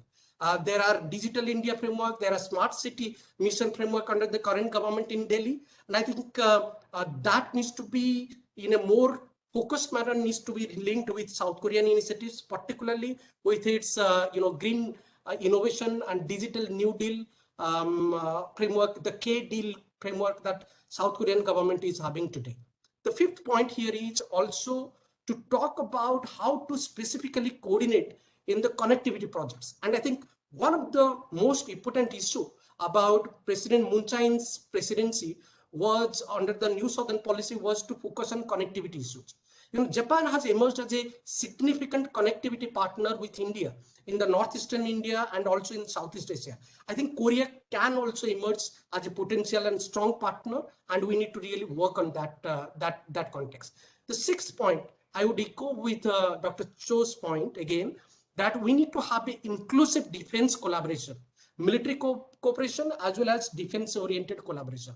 Defense sector needs to be need not be an exclusive area of cooperation, but it can emerge as an inclusive pathway for collaboration. There are many areas we can collaborate in defense areas. I know for a fact, and we know for a fact that the Minesweeper deal was cancelled a few years back, but there are new agreement has signed. Today, South Korea is emerging as a significant defense partner in shipbuilding domains, and I think we need to take forward that. My last point here would be that to talk about building a comprehensive partnership through green economy, and I think that is a critical area. Probably in the next session we'll be discussing more about the economy, but I think South Korea's K-New Deal is one of those critical areas where many new initiatives are coming up for the regions. They are trying to engage more with the Southeast Asian countries, and I think India needs to take advantage of that. And also, apart from these, there are also new areas like cyber cooperation can be one of those critical area of cooperation. Renewable energy can be a part of a more versatile cooperation, and also we can credibly build a solar alliance where India and South Korea probably can take a lead. I'll stop here and probably welcome your comments and questions. Thank you. Panda. We now move to the discussants. Our first discussant, we reverse the order. First discussant is Dr. Jojin John from the ICWA. John, you have the floor. Thank you, sir. In the interest of the time, I'll straight away dive into my presentation. As mentioned by the previous speakers, India-ROK relations have developed over the last 2 years to become strategic partnership. But it's important to understand that the takeoff phase of the India-ROK relations was facilitated by a benign and a predictable international environment featuring globalization, regional integration, and a relatively limited geopolitical attention. As rightly pointed out by Dr. Cho in his presentation, the situation in Northeast Asia, in South Asia, as in the broader Indo-Pacific has become more complex and uncertain. The return of geopolitics manifesting a heightened great power rivalry between US and China is driving the regional strategic narrative. It is accompanied by a rising trends of economic nationalism and a backlash against globalization. The changing patterns of international leadership is also an important feature of this the present international situation. As observed by Dr. Cho in his presentation, there is a growing perception of declining American leadership on the account of its isolationist approaches under former President Donald Trump, and the uncertainty pertaining to the unsustainability of Washington's regional commitments. While China has emerged as a major actor in the international and the regional space, however, it has not offered a credible vision of an alternative international order, to the US-led liberal international order. ASEAN centrality and its unity has also been come under questions. As highlighted by the previous Dr. Cho, the emergence of issue-based coalition and minilateralism as an important mechanisms to find solution to regional and global problems. It is indicative of the weakness of the existing governance mechanisms. Given its high ad hoc and flexible features, minilateralism emerged as a low-cost mechanism for countries to advance their interests and seek opportunities on the face of order transition. It provides opportunity for experimentation and conceptual and policy innovation. Minilateralism is also seen as a means to address the issue of high cost of the international leadership and the leadership vacuum that the contemporary international relations is facing through what we can characterize as leadership through partnership and also network leadership. As Dr. Cho highlighted, it is a model that can be better suited for emerging and middle powers like India and Korea, who have significant stake in the evolving international order, yet faced with shortage of resources. It is in this context of structural transition manifested by greater complexity and uncertainty that we are attempting to reimagine the Indo-Korea relations. It throws up opportunities, but not without challenges. A major challenge going forward is managing perceptions and expectation gaps by correctly understanding each other's concepts, perspectives, and being cognizant of each other's sensitivities and core interests. In this regard, we continue to hope that the Korean side understand India's sensitivities about Korean companies' participation in China-Pakistan economic corridor illegally built through the POK. In order to take advantage of the, in this regard, the situation calls for strengthening the strategic communication between the two countries through enhanced dialogue and consultation at the political, official, and think tank level. In order to take advantage of the opportunities in new and emerging areas, it is suggested to establish sectoral dialogues. For instance, it is highly recommended to establish India-Korea dialogue on areas including digital technology, maritime security, green technology, reliable and resilient supply chains. As highlighted by Dr. Cho, strengthening multilateralism is an area in which India and Korea can work closely. Crises like COVID and the climate change demands and reminds us of the urgency of collective action and lack of it. India believes that the path to achieve sustainable peace and prosperity is through multilateralism. India has been at the forefront of championing multilateralism. However, as articulated by Prime Minister Modi last year in the United Nations, only reform multilateralism with reform the United Nations at its center can meet the aspirations of humanity. In this context, I would like to reiterate to Korea to relook at its approach to India's membership in the United Nations Security Council. In this context, it is highly encouraging for both India and Korea to take note of each other's new international initiative. It is suggested to look at Indian initiatives, Korean side to take look at Indian initiatives like the International Solar Alliance, the Lead It program, the Coalition for Disaster and Resilient Infrastructure. I would also add like to mention Korea's participation in the Information Fusion Center for Indian Ocean region. On Dr. Cho also suggested about India-Korea third-party cooperation. Well, I was of the impression that though he suggested it in the context of in the New Southern Policy and the New Southern Policy Plus context, I was of the impression that the Korean side has been promoting New Southern Policy as a regional policy. However, it was so far in the bilateral context. Perhaps it would be really, I would really like to appreciate if Dr. Cho could elaborate on the regional and the multilateral aspects of the New Southern Policy Plus. In this context, there is a greater convergence between India, Indo-Pacific Ocean Initiative and the New Southern Policy Plus to take this idea forward. It is also encouraging to explore India-Korea third-party cooperation focusing on ASEAN, especially in Mekong sub-region. Also, India-Korea partnership in the Indian Ocean region, taking advantage of Korea's increasing interest in the Indian Ocean region as articulated by becoming the observer of the IORA.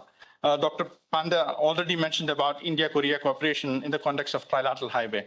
I would like to, with this, I would like to conclude my remarks and looking forward to the question and answer session. Thank you. Thank you very much, Dr. John. Our next discussant is Dr. Peg Goyil. Dr. Peg, you have the floor. Thank you for hosting me. And I will to save the time, and I'll directly go into my content. Well, number one, South Korea's has the foreign policy strategy has been changing in 2020s. I think this is pretty important announcement. But it is pretty clear that South Korea really go beyond Northeast Asia. It's not just an option, but it's a must. Despite many reluctant voices in South Korea's policy community. As Jacob Panda, Dr. Panda, and then Dr. Cho mentioned, the New Southern Policy has been a start, but not an end. So, for example, these days, in Seoul, the quickly growing number of EU, European Union, especially in Western European decision makers, high-ranking officials, and have been visiting Seoul since last year, and they want to figure out what South Korea plans to do for a variety of regional as well as global issues. It's not just regional, but also global issues. That's very important to change for the South Korea's foreign policy strategy right now. Now it's a high time for South Korea to focus on how to upgrade the New Southern Policy, and then I personally argue that New Southern Policy should be expanded and then transformed into the triapod. That means 3 regional focuses under the same name: Southeast Asia, of course, and then South Asia, I say India and other subcontinent countries, and Oceania. So that's the very important the point my comments. Number 2 is dealing with the global China and the United States in the multi-policy arenas together. South Korea and India. Or as Professor Panda rightly pointed out, we are not just dealing with the global China. It's we are dealing with the United States. And do not forget, these days, we all talk about global China, but the other side of the coin is the United States. So that's we must consider. South Korea has been discussing how to develop its regional and global strategy one more time, and which is a relatively new phenomenon in a government and then policy community across not only security, politics, economy, technology, and then culture. So it is pretty new phenomenon. South Korea's policy community has been changing its identity, from very Northeast Asia focused, and then to global, regional at the same time, global. So China has been a big part, if not the biggest part, along with the United States or the West. And South Korea has been modeling through relatively well, as we know. But one interesting change from South Korean perspective right now is China and the United States changed their own wish toward South Korea's stance. China used to tell South Korea change its strategic position to lean toward China, but now they say stand still. The United States and other Western countries want South Korea to deviate where it stands to lean toward the United States more. All right, it means that China understands that South Korea is not coming into its orbit, but deviating away. So this is the South Korea's perspective right now. And however, we are not very sure. South Korea are not very sure how long it can or must keep this hedging strategy in a position, and it wants to listen to the third party's position and options too. Of course, I'm seeing India and South Korea in the same boat, right? Same boat. And then many Western European countries also in the same boat. In that sense, we need to listen to the third party's opinions. And then what is India's more updated position toward China? I think it's the Jacob Panda, Dr. Panda actually mentioned in his talking point. The point of well taken. But I would love to listen to more detailed India's changed position toward China. And what does India want from South Korea in this regard? We need to think about.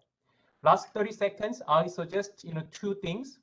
Number one is mineral cooperation that involves us, South Korea and India.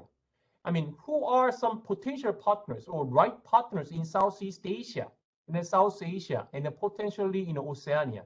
We need to pick up some countries. If we just that we really need to pick up some countries specific ways. Not just say unilateralism, multilateralism. It's not enough. So let's get to the point. Number two is the innovative technology cooperation.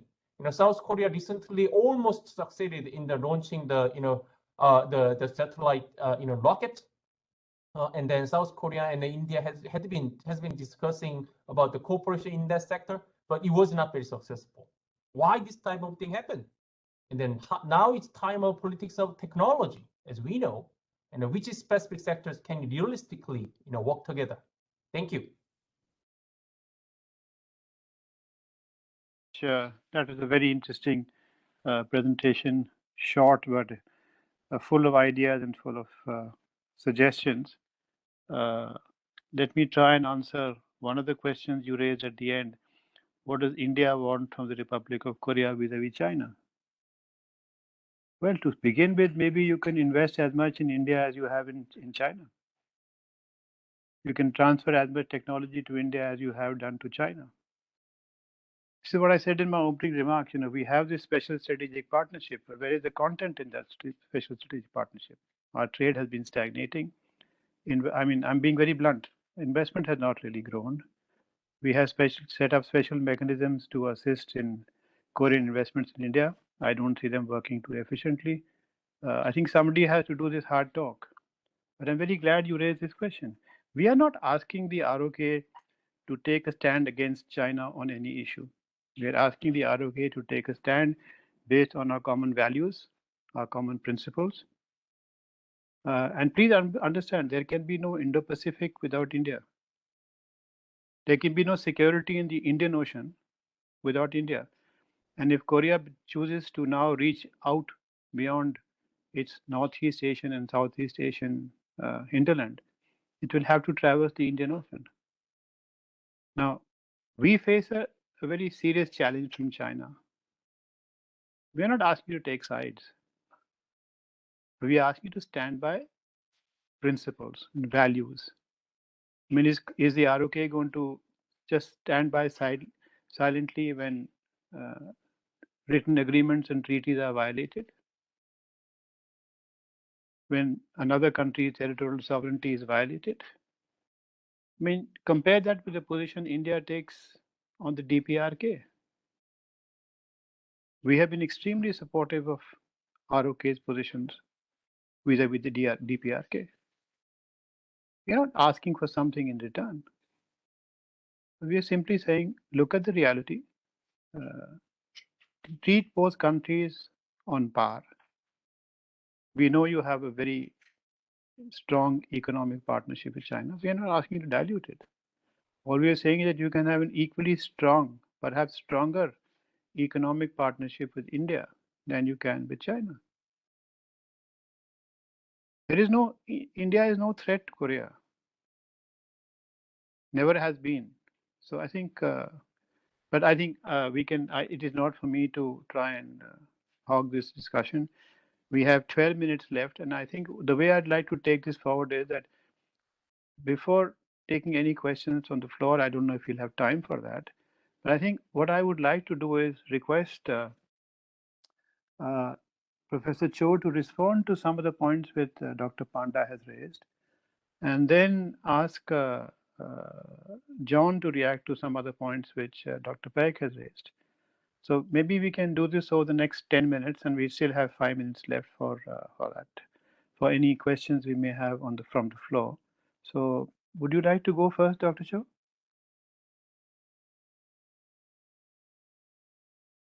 Thank you, Ambassador Suri. It's great to hear the very interesting and productive presentation from Dr. Panda. And overall, I agreed with Dr. Panda's assessment and interpretation of India and ROK relations. And in response to Dr. Panda's presentation, I would like just have one point regarding the defense collaboration between ROK and India. I think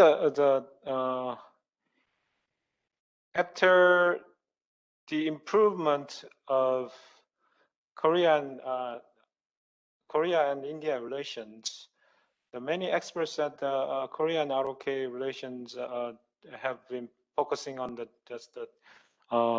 cultural aspect and economic aspects. The comparatively relatively disregard the strategic cooperation and the security cooperation. But however, I think as Panda mentioned, the defense collaboration between two countries are one of the major security and strategic aspects for the cooperation and in the future. So as I mentioned before, actually India is seeking to develop its naval capability and maritime capabilities in response to Chinese naval presence, increasing Chinese naval presence in the Indian Ocean, especially India is seeking to develop the submarine capability and naval and ship capabilities. So in that regard, Korea and India can collaborate, especially regarding the submarine.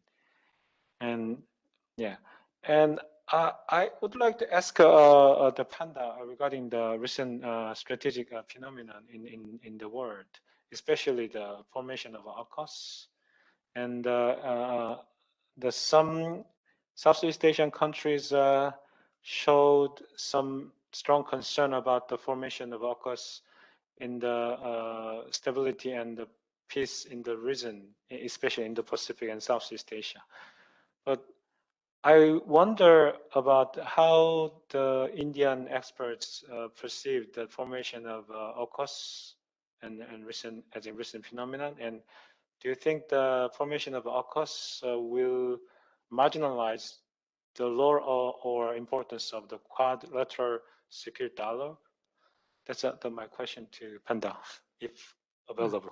Yeah, okay. Dr. Panda, would you have a couple of minutes before I ask the others to respond? Yes, thank you, sir. Let me respond to Dr. Cho's questions about AUKUS and about the Quad.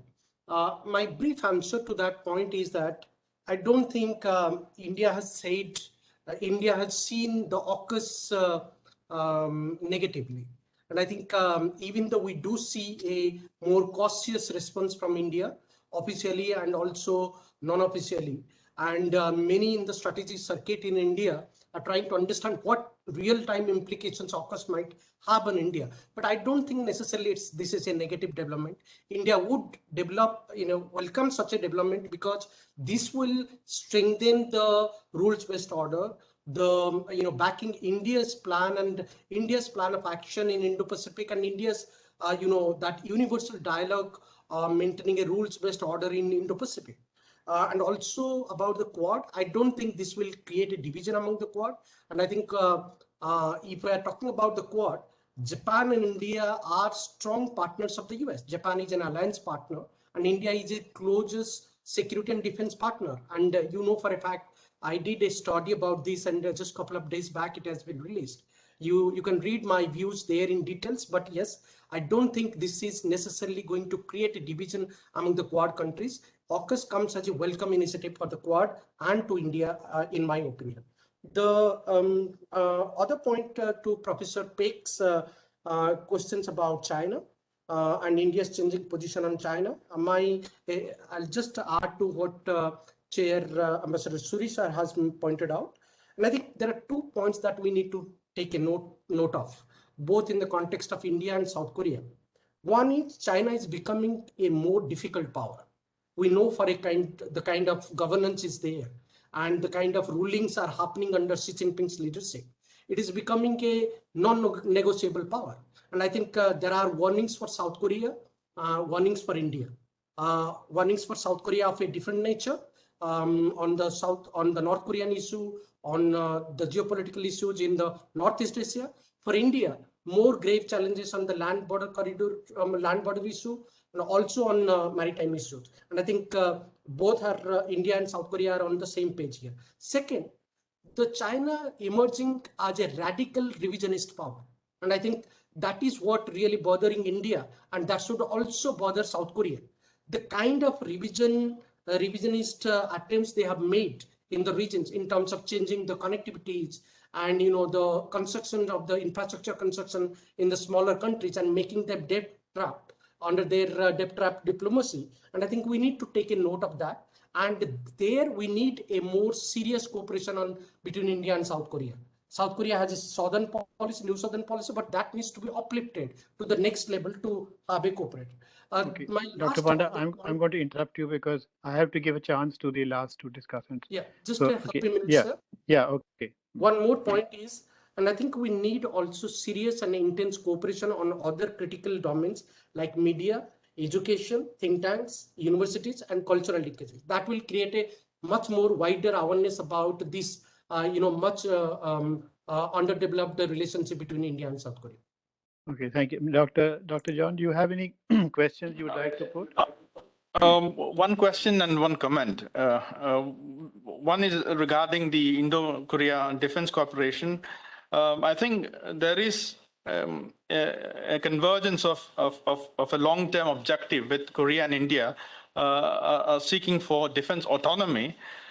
In this context, I think there is a greater incentive for both countries to advance from the current phase of defense partnership, focusing on joint production, to a more advanced joint design, development, and R&D cooperation. And the question that I have is to the Korean side is about the New Southern Policy or New Southern Policy Plus in the post-May 2022 context.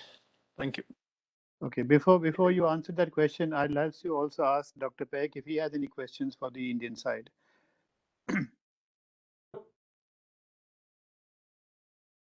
Yeah, I don't have any more comments. I mean, I save the time. Yeah. Oh no, we have exactly 5 more minutes. So please go ahead if you have to say anything, or maybe you'd like to react to what Dr. John just said. Well, probably not. Yeah. Okay, all right.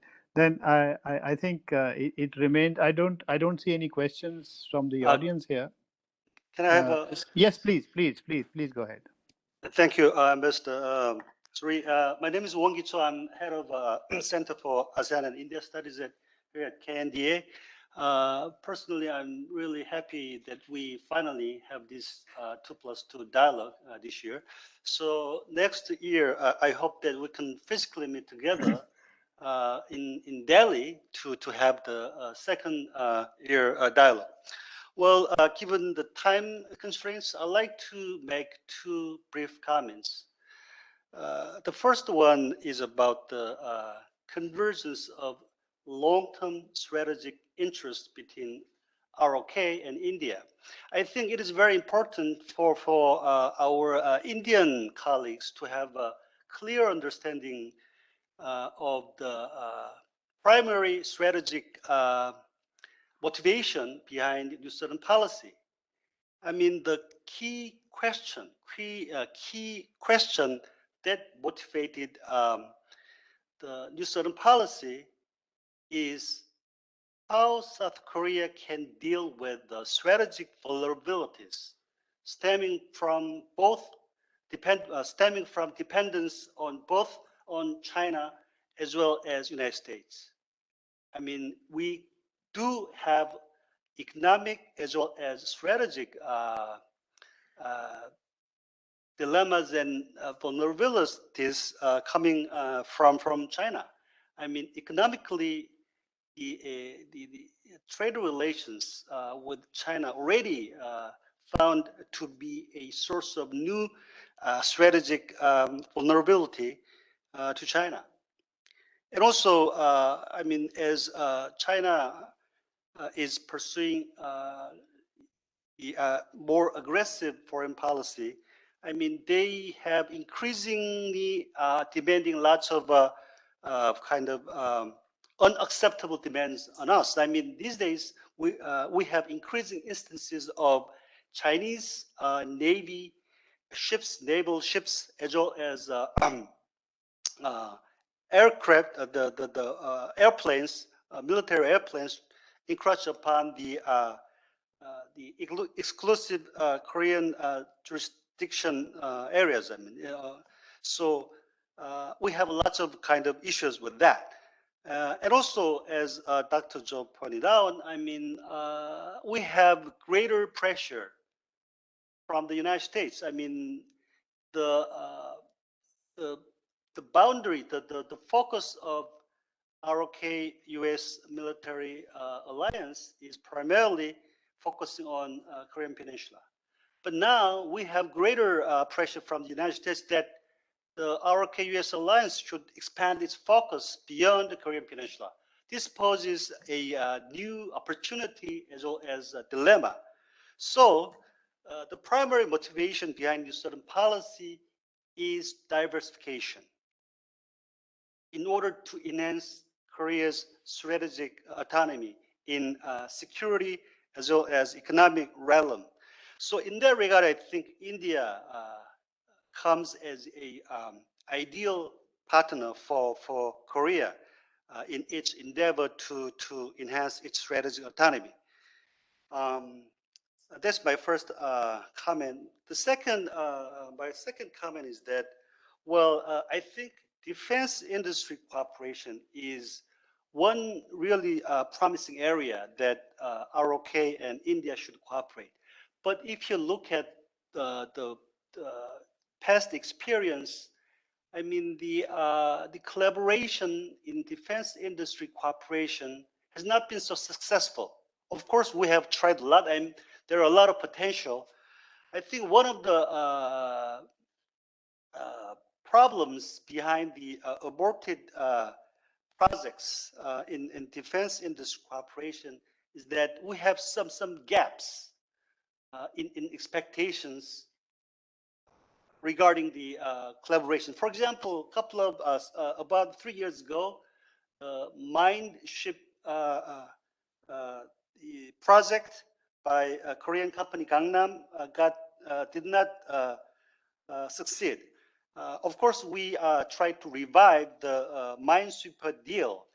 I think from Korean side, the Indian kind of position regarding the local requirement and also technology transfer requirement, these are some provided some sort of problems. So I think in order to have a successful defense industry cooperation, I think both ROK and India should relax some of the kind of requirements in the past approaches.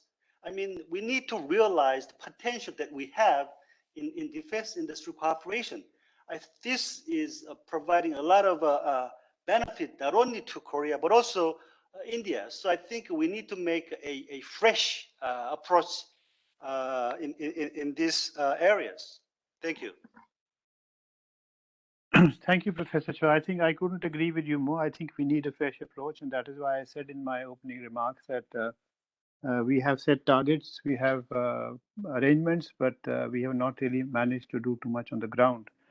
And I think I would agree with you, and I'm hoping that the organizers of this meeting are taking close note of what you just said, not only in respect of the need for a new approach on defense industry cooperation, but also on the whole issue of how India can help the ROK diversify its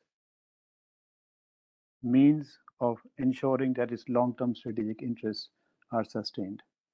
I think we are running out of time, but I think it's also a good note to end this session on, that we recognize not only that we have serious economic opportunities and potentialities, but that we need to expand our relationship to the defense and security sector as a source to the other sectors that we have all discussed during the last 1 hour.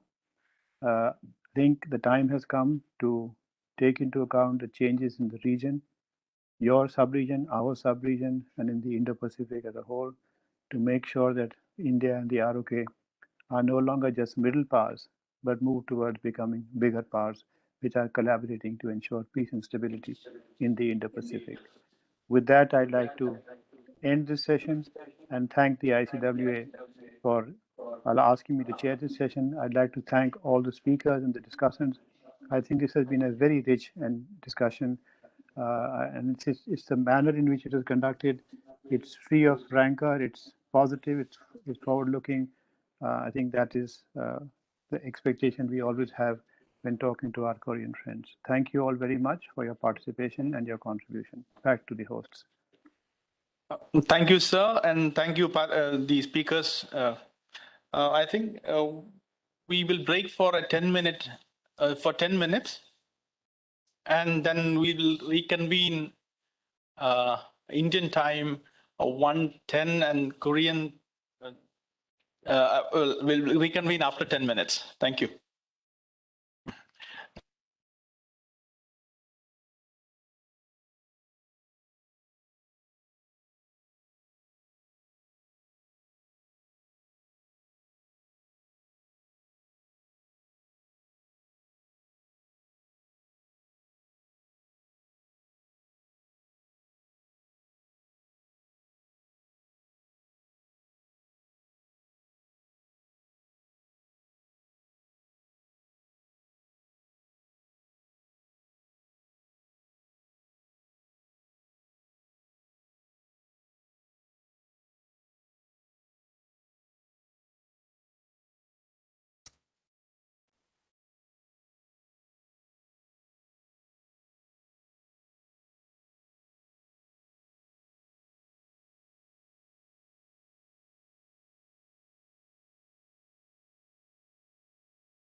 STP or my own university, this is how professors work.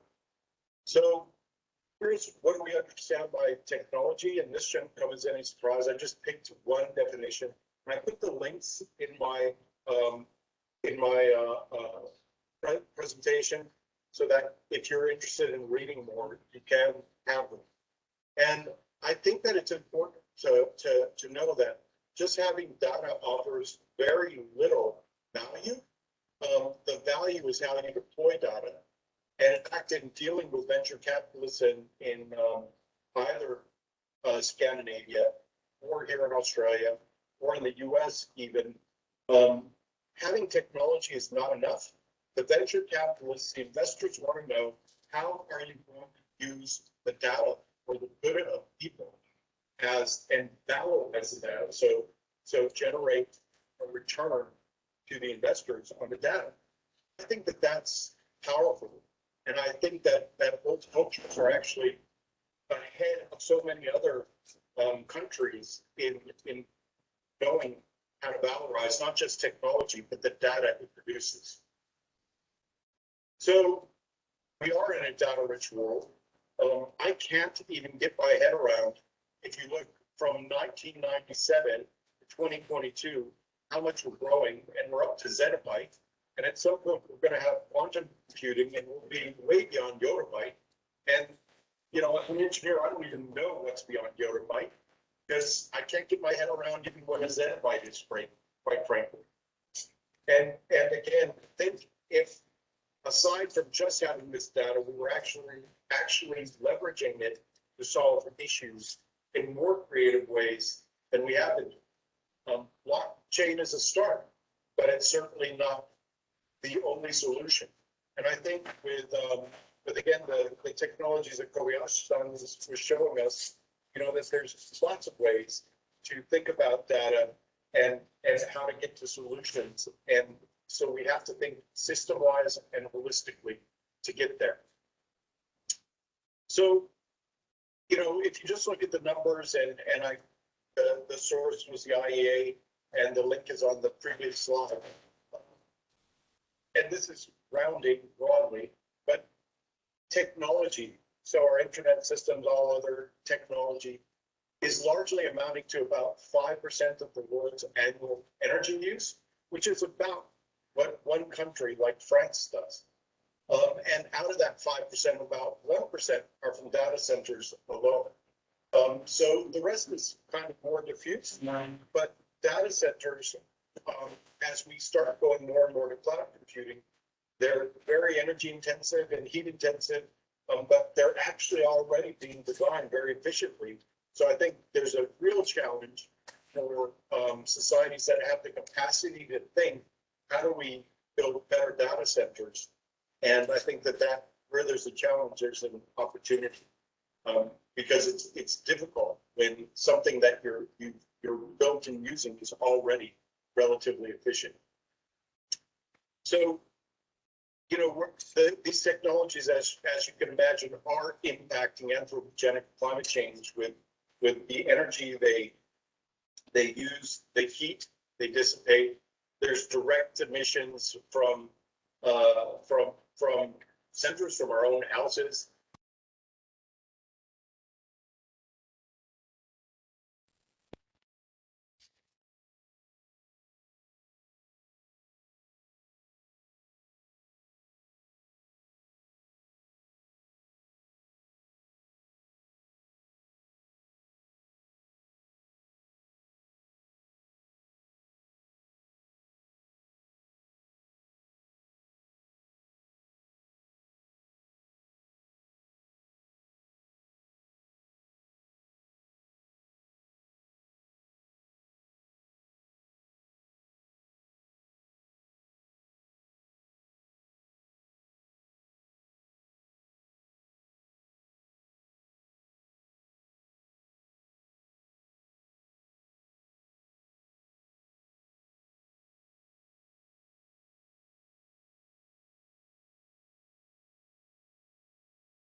Hello, Dr. Cho?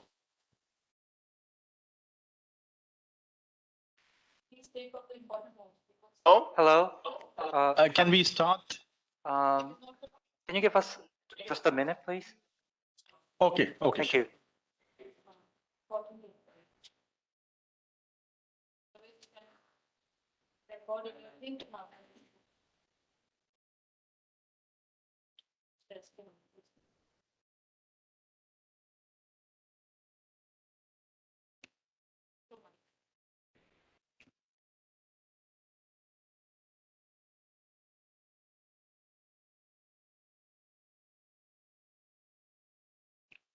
Dr. Cho, let me know when you're ready. Okay, thank you, Okay. Dr. John. I'm Cho Chung-jae, belong to Kiev. Very nice to meet you, especially the Indian colleague, especially the Ambassador Tile and DG of RIS Chaturvedi, Professor Uttam, and Dr. Panda. Following the previous sessions, I think it was very successful sessions, but I think it's a failure in the keeping time. I think this session is how to re-establish the framework and come to the Korea-India economic cooperations in many fields, such as trade, SEPA, FDI, SMEs, finance, digital, AI, semiconductor, vaccine, and pharmaceuticals, etc.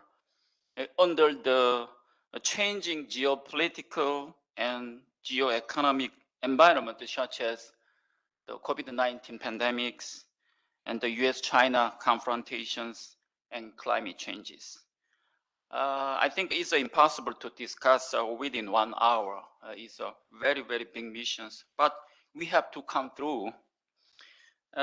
We have 2 speakers and 2 designated panelists. As I told you, I will give the speakers 10 minutes, and I will give 5 minutes to panelists. And then after the discussion from the panelists, I will ask the speakers the response. And then if I have time, I will open the floor. And also to save times, I do not introduce the speaker and panelists in details. Please refer to your bio profile. First speakers, I would like to invite SK Mohanty of RIS. Please, the floor is yours, Dr. Mohanty. Yes, thank you, Chair Dr. Cho Chung-ji. You have already said the context of this session's discussion.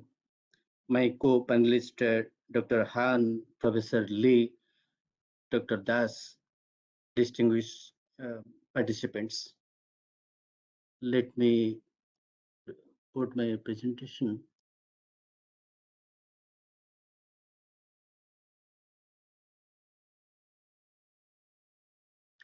I'll speak on India-Korea bilateral economic partnership need for course correction that I have chosen for this discussion. It is sure it is very much confirmed by the last session and the inaugural session that both India-Korea relationship is on strong footing. SEPA came up in 2009. It is got implemented in 2010. But over the years, I think we have crossed more than a decade. Over the years, we have seen that there are some elements of downside risks in terms of growing trade deficit between both the countries. But as such, there is huge opportunities between both the countries, and also when we address some of the mutual concerns, that would really help in terms of cementing our relationship. We can have great partnership in Indo-Pacific, in the WTO forum, and also can really work jointly in third countries. And of course, what we have seen experienced in the past, that we can have or we can develop a role model of bilateral economic ties for most of the developing countries across the globe. Now, just overview that when we started the whole process, the growth rate of just before the SEPA got signed, both export and import grew very fast, about 10%. But when we signed the agreement in 2009 and implemented, then import continued to be around 10-11%, but the export of India to Korea decelerated by less than half, around 4.4%. That has really created a kind of a huge gap between the exports and imports, and huge trade deficit for India. Now, this can also be seen that when we signed at that time in 2009, one can see that the export was sharing at 2.3%, and export as and import, if you compare, import grew by 30%, 1.3 times.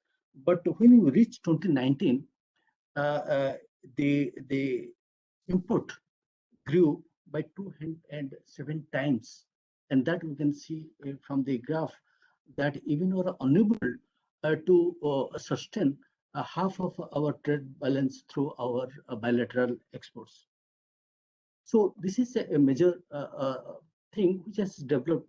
Probably we are not prepared at that time, or never anticipated that the global recession will continue for such a long time,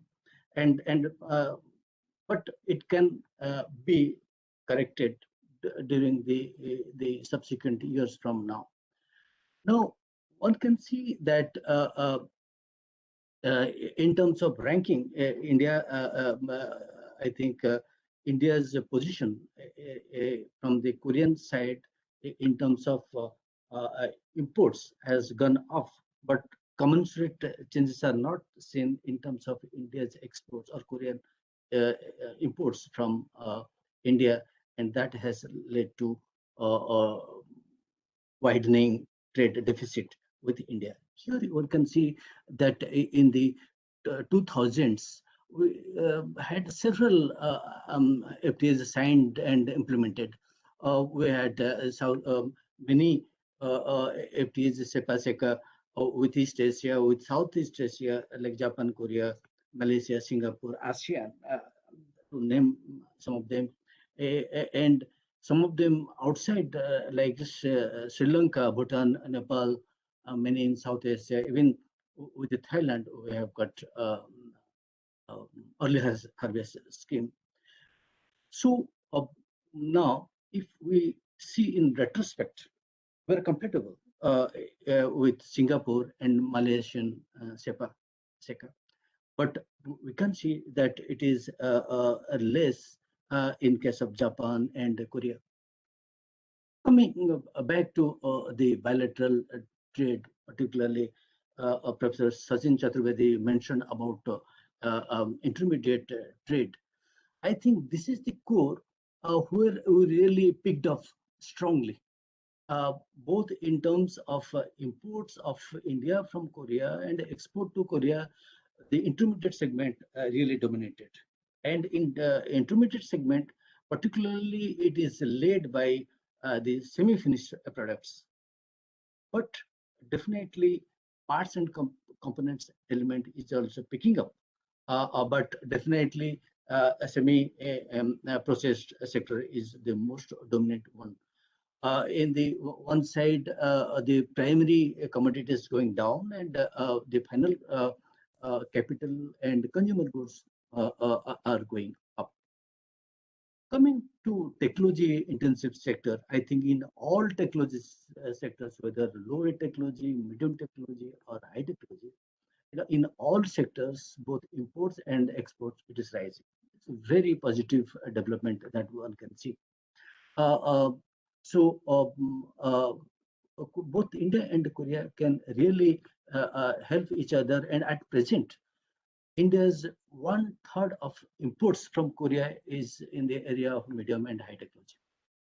Now, there are many areas in high technology. In ICT, we have estimated that you got a huge area where you can collaborate. And in ICT sector, particularly, there are several sectors where we have seen we are really comfortable and also dominating our bilateral trade relationship. Coming to services, I think there are areas where both countries are having mutual complementarities, particularly in India, it is telecommunication, Korea construction, but there are several sectors where both the countries have competitiveness and can help each other. Coming to FDI, I think over the years I have taken 2008 that Korean FDI was really much higher than that of outward FDI of India. But I think, as Ambassador Suri said, that it is not much coming from Korea these days because now they're almost converging in recent years. So Blue is one of where I think both the countries can really collaborate. It is important for Korea and also India. India is bringing out a whole policy on blue economy. We can really collaborate not only in blue trade, but also in terms of technology creation in diversified sectors, particularly marine ICT and marine services sectors could be quite important. Now, I would like to mention that India has got the long-term plans to diversify several high-valued products to different countries, and definitely Korea could be our top priority.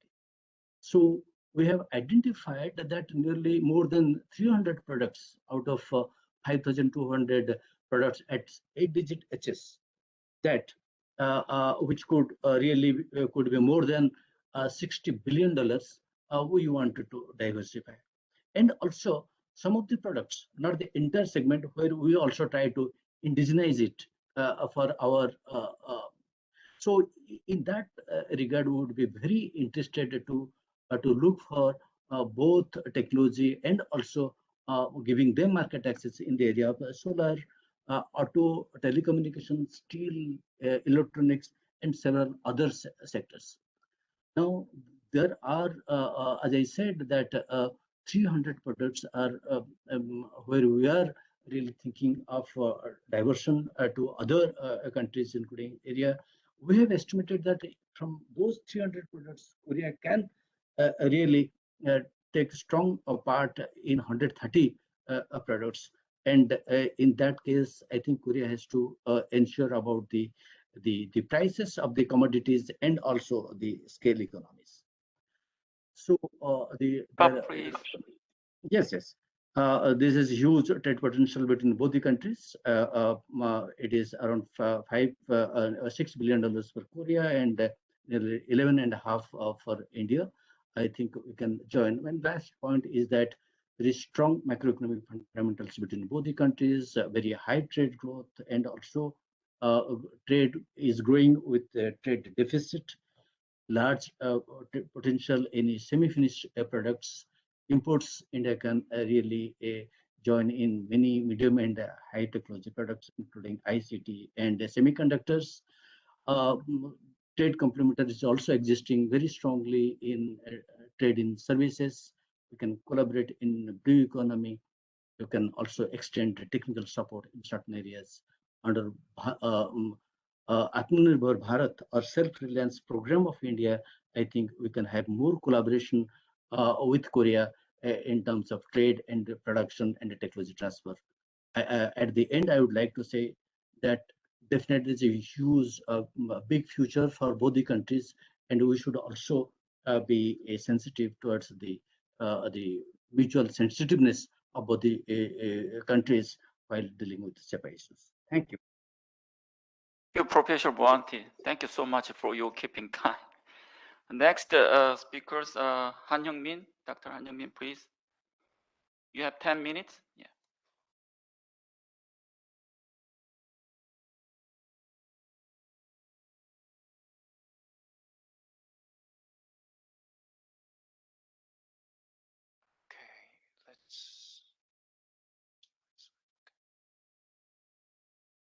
Thank you very much, Dr. Cho. I'm Hyung-min Han. I'm Associate Research Fellow at Kiev. I'm very glad to share my recent research at Kiev in front of all the distinguished guests here. Today, I'm going to talk about the recent trends of global value chains in Asia and its implications.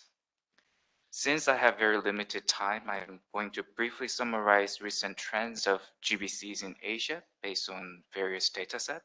Then I will discuss how COVID-19 affects global value chain and how it affects Korean firm.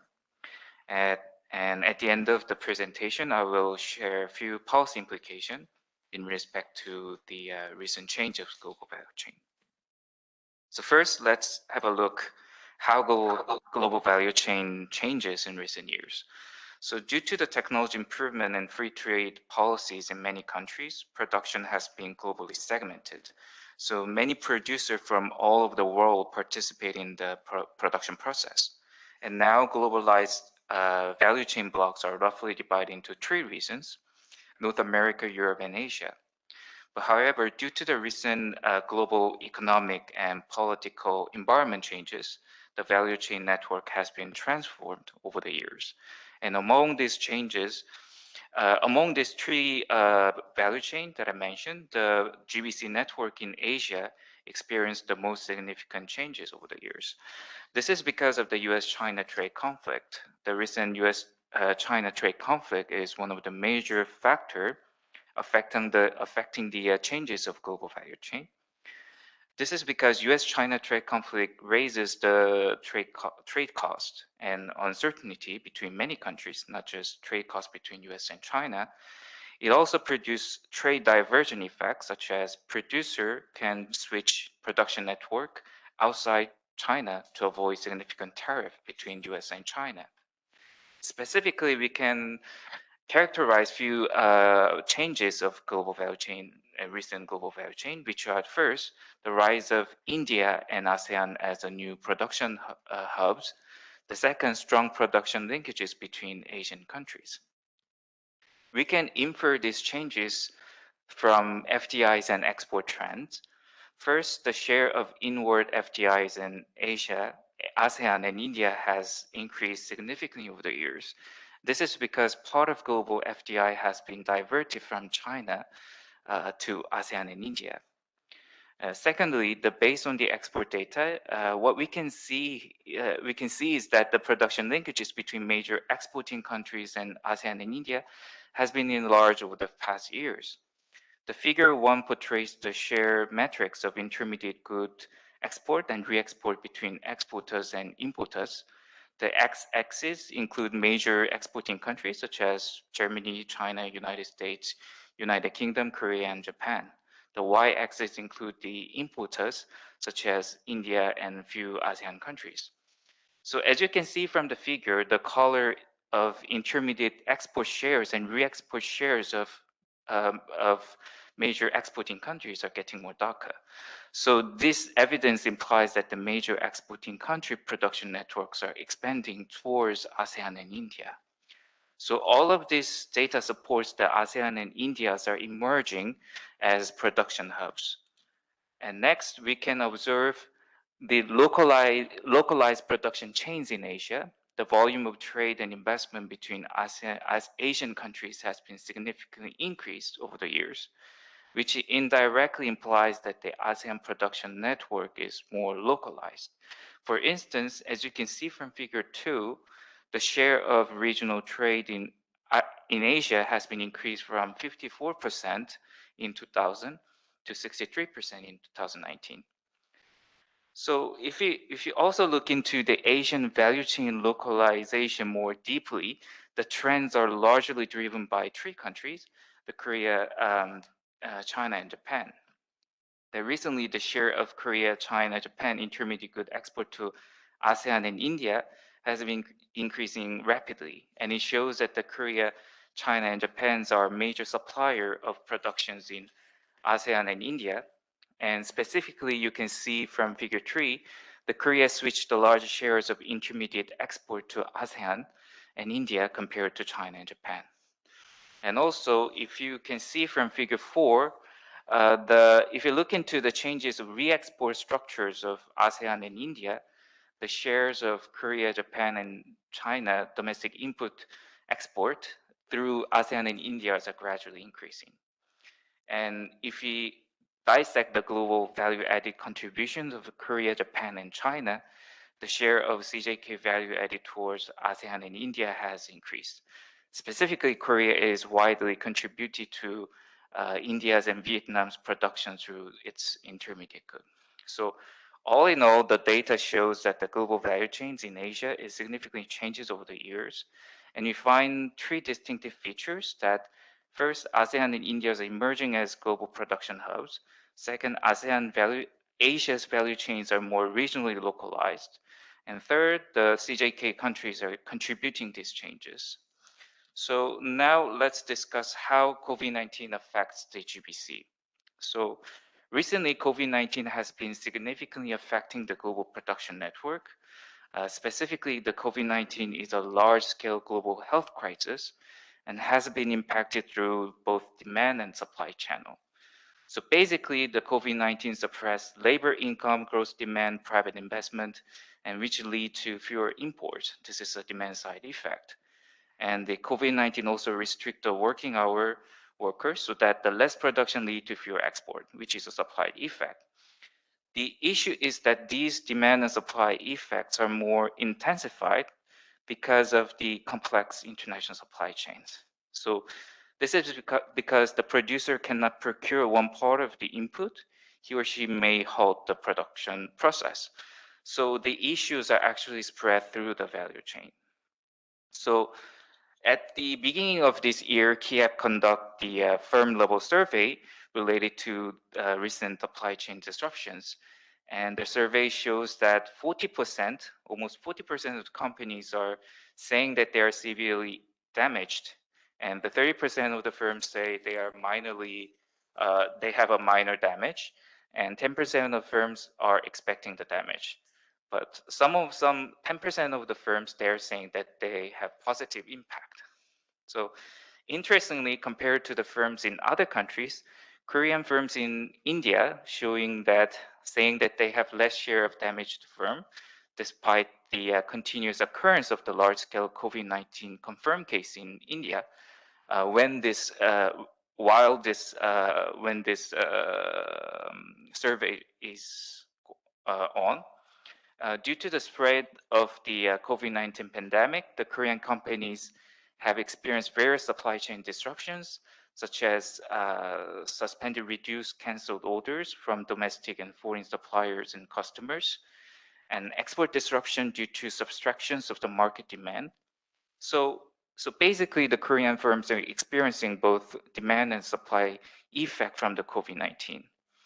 And to cope with the supply chain disruption, Korean company adopt various measures, such as reductions of local employees or labor cost, followed by adjustment of the operating days and postpone new investment.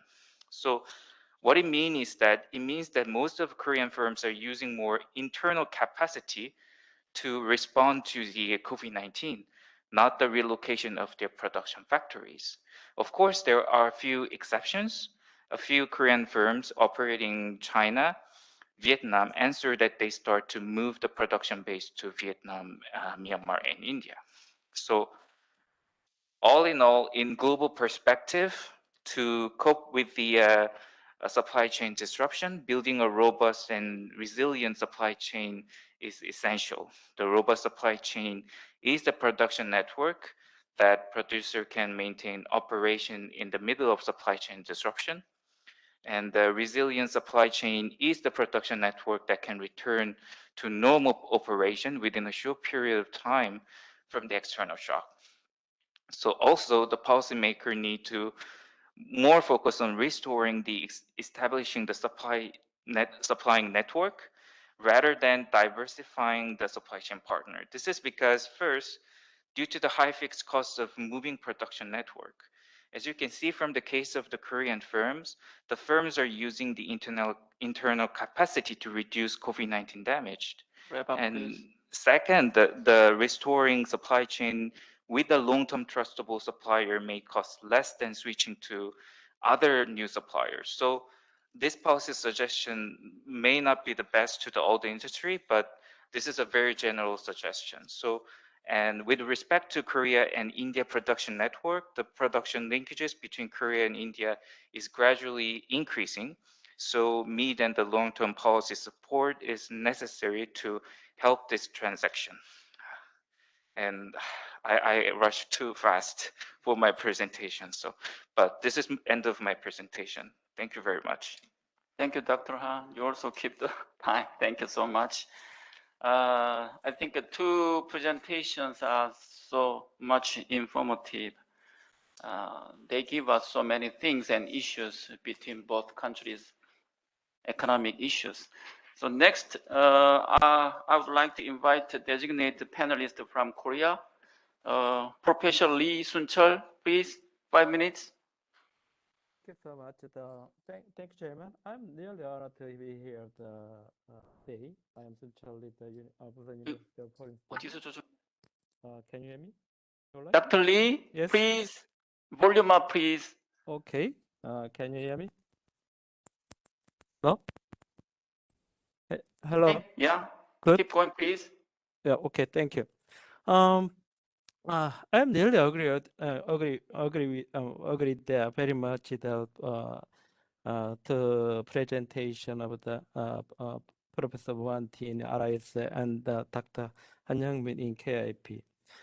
Professor Mohanty point out the Korea-India bilateral economic partnership, but we needed corrections the course. And Dr. Han mentioned the trade and the implication of the global value chains. I know that we have the big issues about the Korea-India shipment affected very inversely. So Korea have we have the trade deficit very it make the wider than any other period. So I understand India's concerns about the CPAS effect, but we have more positive aspect of the CPAS, like that we have the more diversification the items in the trade, and like the in HS called the both 6 digits. People the SIPA, we have the only 30,000 items trade between the countries, but now we are almost increased the 30 and 40%. So it means that we have the good. We are going to the good directions to improve the trade between two countries. So another one is that I am really concerned about the trade barriers like the tariff. India government still increased the tariffs. And basically, yeah. Some important import items still increase the tariff. So it's affected the trade between the two countries. That's another one. I know that we have the very complementary relations between two countries in the trade, and so it is going to the good have the good advantages, but it means we have the no competitions, or you can have the not much common sectors to make a cooperation. If you have the good if the have a good sectors to make the cooperation, then probably the complementation relations can be decreasing, not increasing. So that's another my concerns, and then also but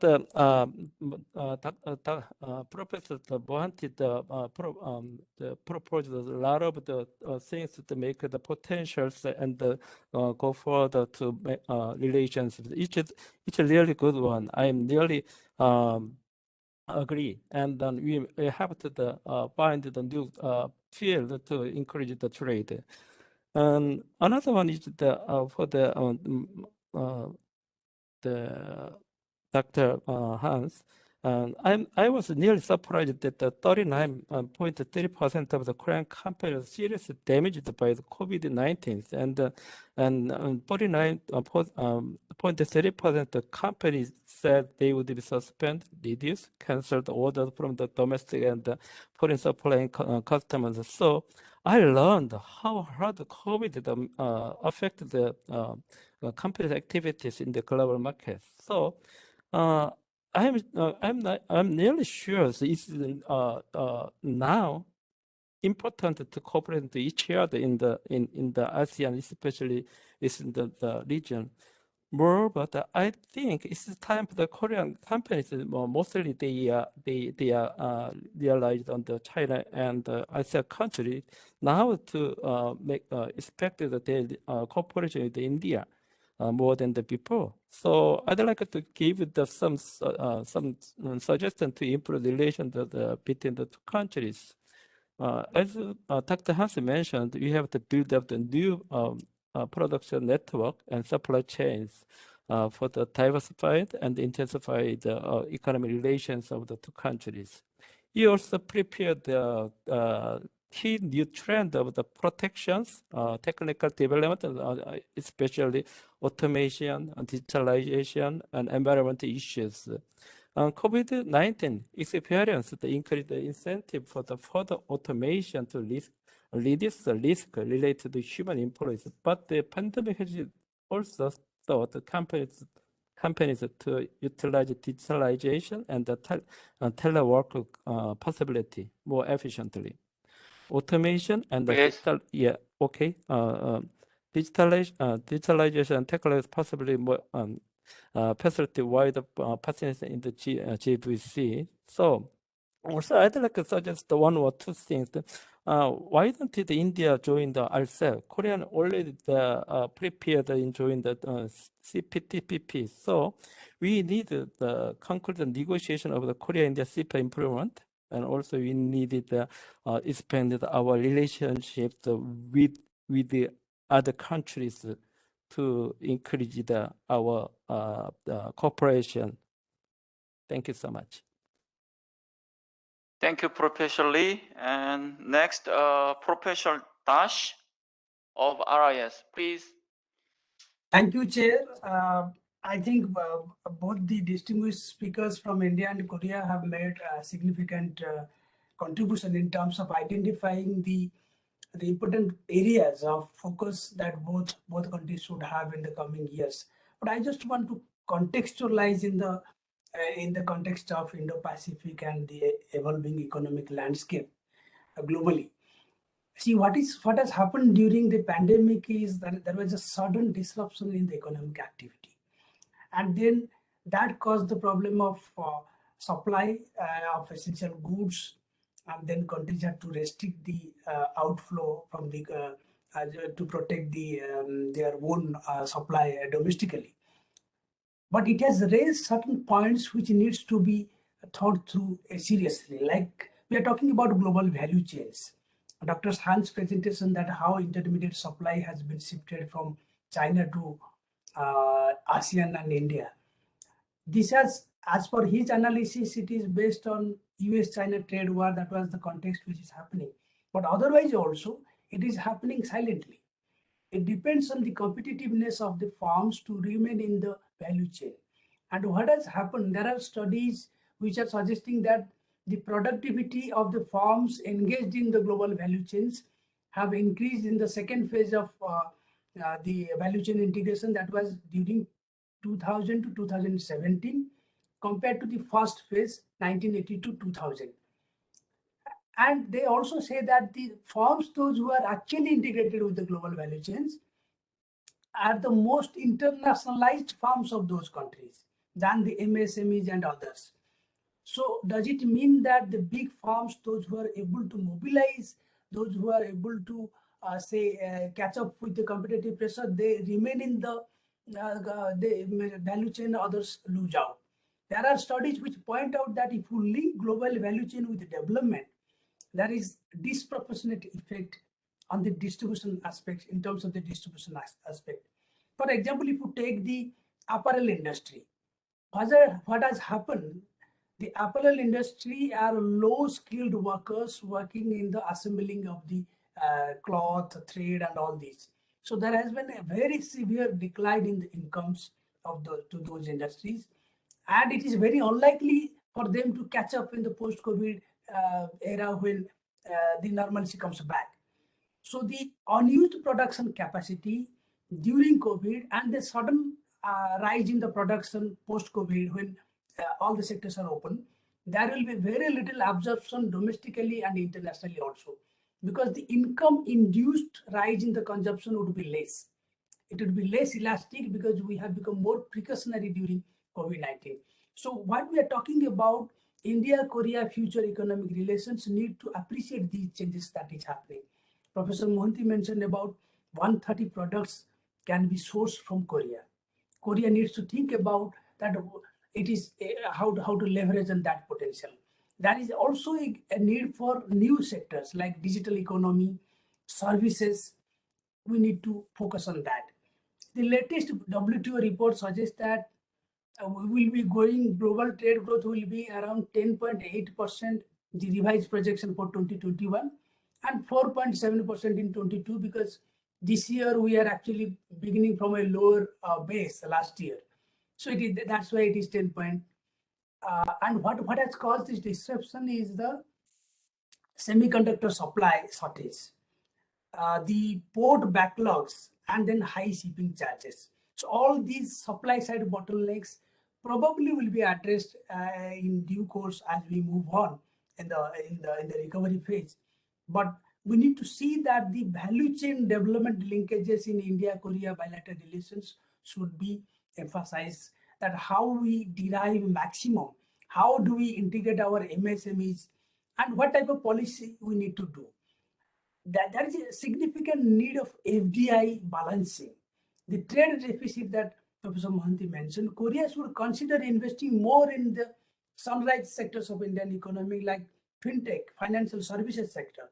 Digitalization is happening at a rapid pace.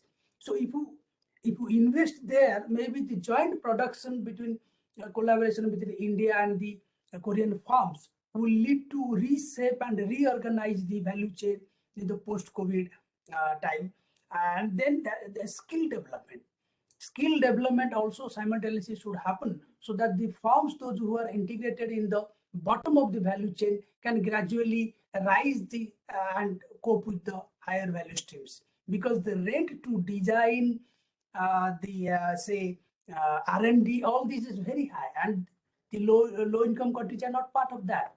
And India and Korea both being the emerging markets, and Korea being a OECD member country, should think about benefiting from the reshoring of this production and consumption landscape globally, than individually responding to that in silos.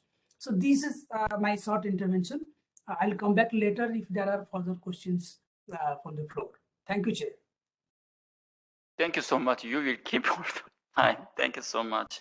So I would like to give the chance to Dr. Mohanty, do you have anything to speak more or comments from the panelists, please? Yes, I have got a couple of points to reply. I think I fully agree with Professor Lee that there is enough of space to improve our bilateral trade and bilateral services, and that would really invoke investment to grow over the coming years. Now, to his reaction, my reaction to his question about the tariff. Of course, a tariff is somewhat higher as compared to many other countries. Some time back, also last year, we wrote a report saying that at the HS section level, particularly in the manufacturing sector, India's average tariff is even lower than that of China. As a very large country and a very small contribution coming from agriculture and a huge population dependent on agriculture is the sole reason why India is very protective in the agriculture sector, but definitely not in manufacturing and minerals. So these two sectors are relatively what you call less protected as compared to many other countries. So of course, in recent years, 2019, slightly hike in the tariff because of the global recession entered into the 14th year, and the most of the trading partners of India also erected their level of tariff to a very large extent. So maybe because of some of these regions, there is marginal change in 2019 hike, but that is very temporary in nature. I think that is in any way not going to affect India, Korea's export to India in any way in the future days. So there is, I agree that in many sector, we have got complementarities. We have estimated to see the trade cost, particularly in terms of trade creation at the various sectors. We have got strong complementarities. We have got intra-industry trade where we, in the same industry, we can import, also we can export. So looking at the trade complementarities and intra-industry trade and the issue of trade creation, particularly because of sheer competitiveness of at the product level, I think both the countries can really trade. But the whole issue is that if it can be sourced from India, that can only we can export. You mentioned about ASEAN. I think in many ASEAN countries we have seen, particularly about the old ASEAN countries, ASEAN 5, that in many products at 6-digit HS, India has got more competitiveness than them so far as China is concerned. So you also find it that India in the value chain sector, there are several countries where India can also very competitively export to Korea.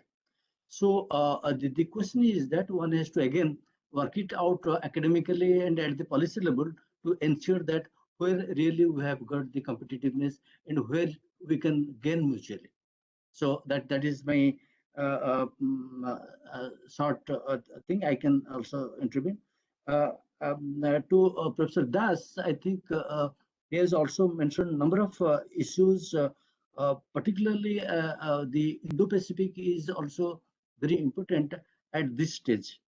So the geopolitical situation in the region is changing very fast, and our entire trade interest is in the Indian Ocean Rim region. So I think we can really collaborate a lot in terms of our deeper engagement, both in the area of economic engagement and also strategic alliance to ensure that we have a very safe region for trade. Thank you. Next, Dr. Han Young-min. Thank you very much for the great presentation and the comments. So I would like to comment a few thoughts on regarding the issue of the trade deficit. I think it's very hard to solve actually these issues, but the solution, the potential solution can be the large investment from Korea to India. In case of if we focus on the issue of the trade deficit between Korea and India, the large investment from Korea to India, and second, building a production factories in India. So this is one of the potential solutions, some potential solutions, but I think that it really depends on the firm's decisions, these two solutions, but the firm, I think the firm knows India is a great market potential. I think that the firm knows that there are a lot of areas between Korea and India for the corporations. If there's a profit, the firm goes. But the issue between Korean firm side is that it's really about the perceptions of the Indian market. First, they don't have much experience of the Korean market. And second, I think that there are very few successful cases for Korean firms in the Indian market. So I think what we need to solve basically for this trade deficit issue from the beginning is that to solve these perceptions, to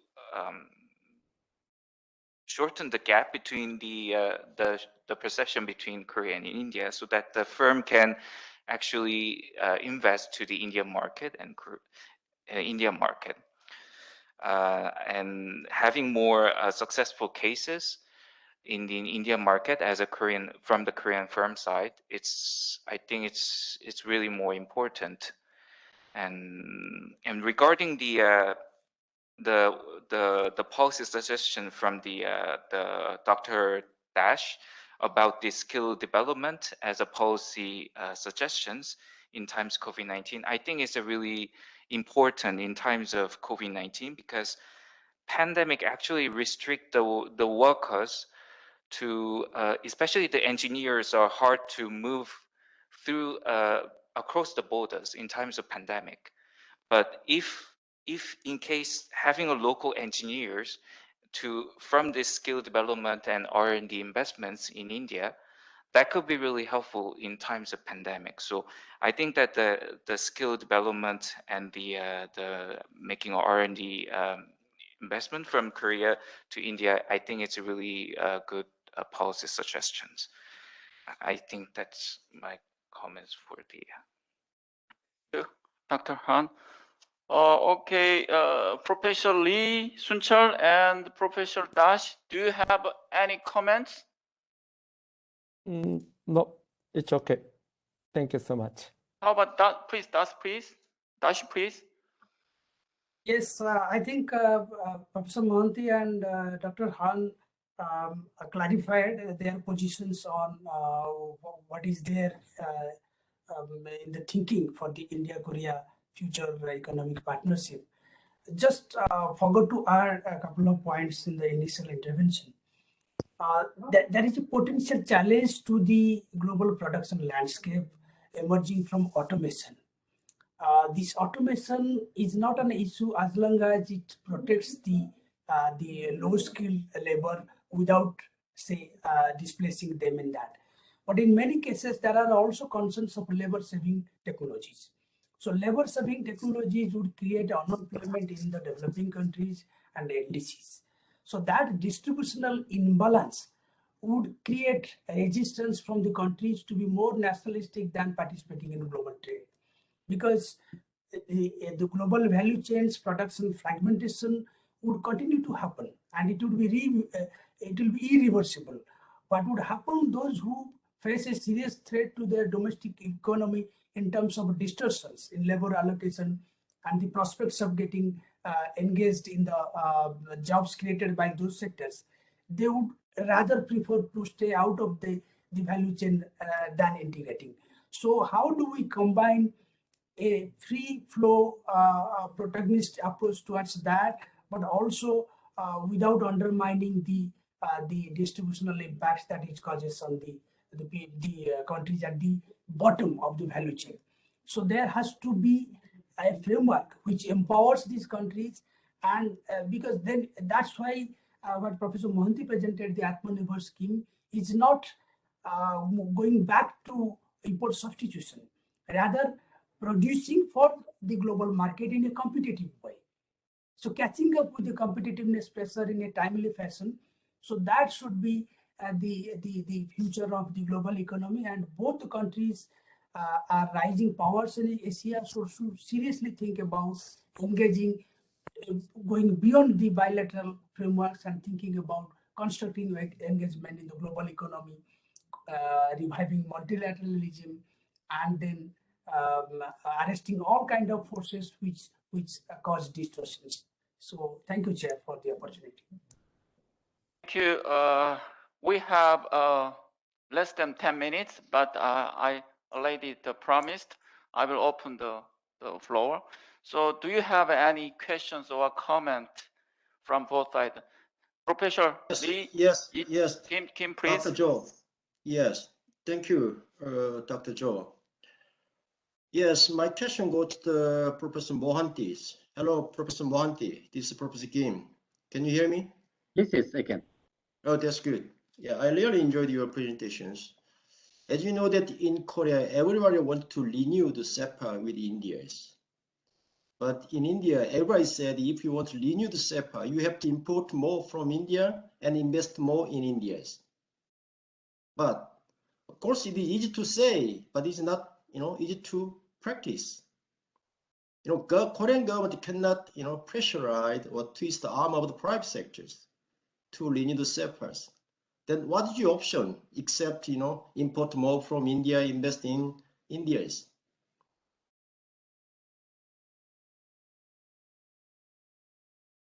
Dr. Mohanty. Okay, yes. Another questions or comments from the Korean side? No? Okay, Mohanty, please. Okay. It's a very interesting question. I think the question was raised few decades back, and it was in the case of Japan. That India is a very protected economy, very inward-oriented economy. Policies are very stringent. Okay, so and investment came at a very later stage.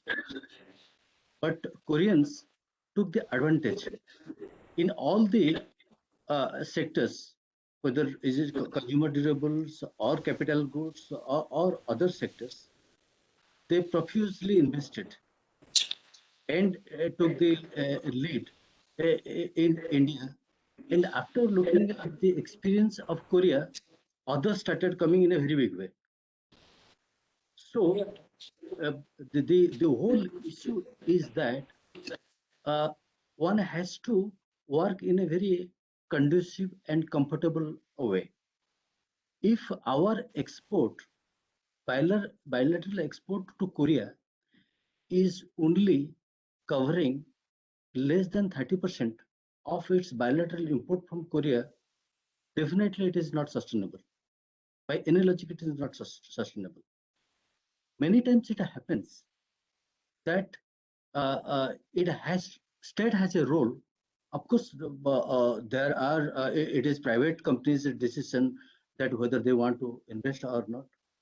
And this should also come from both the sides. Investment should not come from only Korea to India, and it should also go from Korea to India. It is also investing across the globe. So that possibility is there. But now the question is that at the government, whatever is done, I think it is mostly propelled by the private sector. I think more government intervention is required at different stages. MRAs and many other areas where both the governments can really help each other in terms of creating a space where there could be more production. Yes, Professor Mohanty. Excuse me, Professor Mohanty. As you know, that your Minister of Commerce and Industry, Piyush Goyal, he's too much strongly critical on SEPA with Korea and Japan. Whenever he have the occasion, he always strongly criticize SEPA with Korea and Japan, even in Rajya Sabha and Lok Sabha. So your government doesn't have any kind of attitude to renew, upgrade the SEPAs. So as a student, as a researcher on India, I really want to know what is the portion of India to upgrade the SEPAs. Very minister himself, too much critical on SEPA. So as a scholar, as a researcher, you may say, yeah, you should upgrade, and you should import more. There are a lot of chance. Yes, easy to say, but in practice, it's not easy. And another thing, important point too. If you look at the trade between India and China, there are huge trade deficit, more than 50 billion US dollar trade deficit. But without SEPA, without FTA, but India didn't say anything to China's. Of course, self-reliance from China, yes, that's fine. So I guess the government India should show some, reliable solution to upgrade the SEPA. Otherwise, I don't think there is, any other solutions. I fully agree with your point. Yeah, thank you. Should I reply? Comments or yeah, please. I think both the points are well taken. That I don't want to comment anything about the political leaders, but as academicians, we are discussing what can be done, and the kind of discontentment between the leaders. This is not our prerogative. I think I will not touch upon this. But definitely, there is a sincere thinking in India that the SEPA should be renegotiated to ensure that how peacefully and more cogently we can improve a bilateral trade relationship. To your second question on China, we have got more than $50 billion. We are not against bilateral trade imbalances. The question comes when any import which is competitive in nature. Any competitive import would definitely reduce your overall trade deficit across the globe. So we are not, it should be very clear at the very outset that we are not against bilateral trade deficit. But we are against definitely some of the cases where the imports are not competitive. That is the question. So definitely the places you cannot ensure that all that we are importing from China or Korea, they're all competitive. In case of China, just recently we have brought out a report in RIS saying that out of 4,200 products we are importing from China, around 3,200 products in case China is not the least cost supplier. But there are various other reasons why you import. It is because of the scale. Nobody can really meet the increasing import demands of China, of India to that extent. You take any country in the world. So that's why I'm saying that we wanted to diversify many commodities. The same principle is very much with the US with Super 301. If there is some concentration, naturally you have to move out to some other places where you find that you are more comfortable. So naturally, when the pressure is building up, naturally we look for alternative, and we don't want to have alternative with Korea because Korea is a great partner of India. How effectively we can resolve the existing pending issues amicably is the core issue, and that is where we researchers can contribute a lot in terms of influencing the government thinking on different areas. That's the basic point. Thank you so much, Professor Mohanty. Dr. John is waiting for me, so now I have to close. I think this session is very productive. It's not enough, but it's, I think, very productive. We will keep the time. Very thank you to all the presenters and panelists and all participants.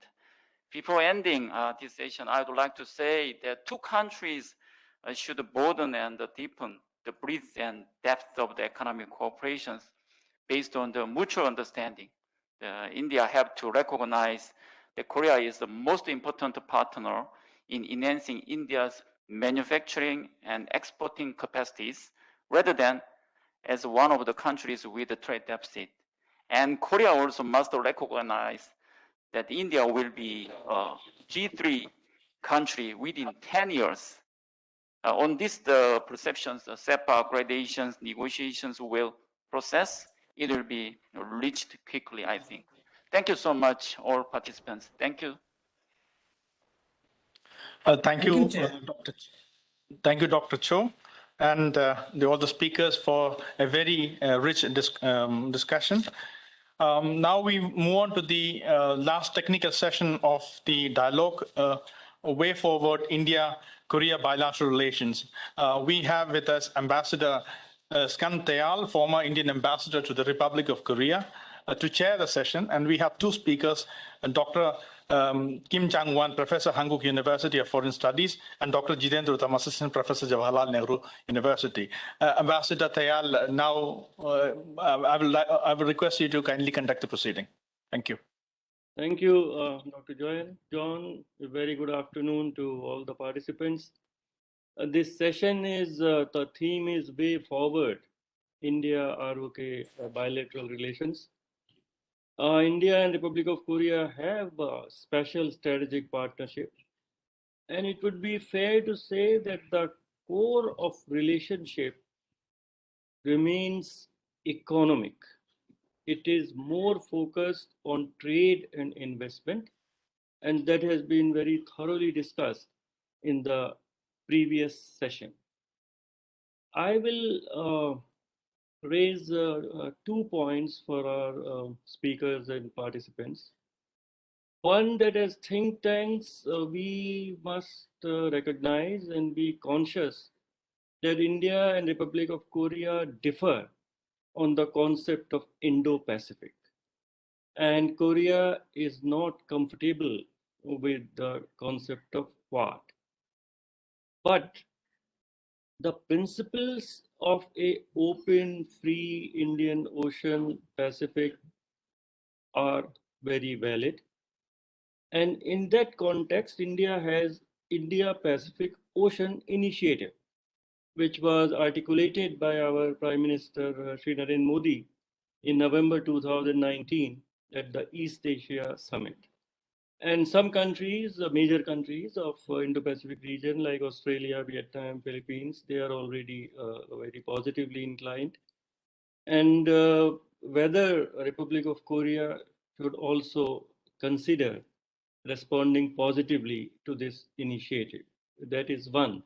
And as our ambassador, Ms. Supriya Ranganathan said, that if this session or this whole interaction can come up with specific recommendations, that would be helpful. So that could be one. And the second, it has been noted in discussions today that the world and international relations are moving from multilateral to trilateral, plurilateral dialogues, interactions, which bring countries together. Now, we have one trilateral, India, Republic of Korea, and Japan.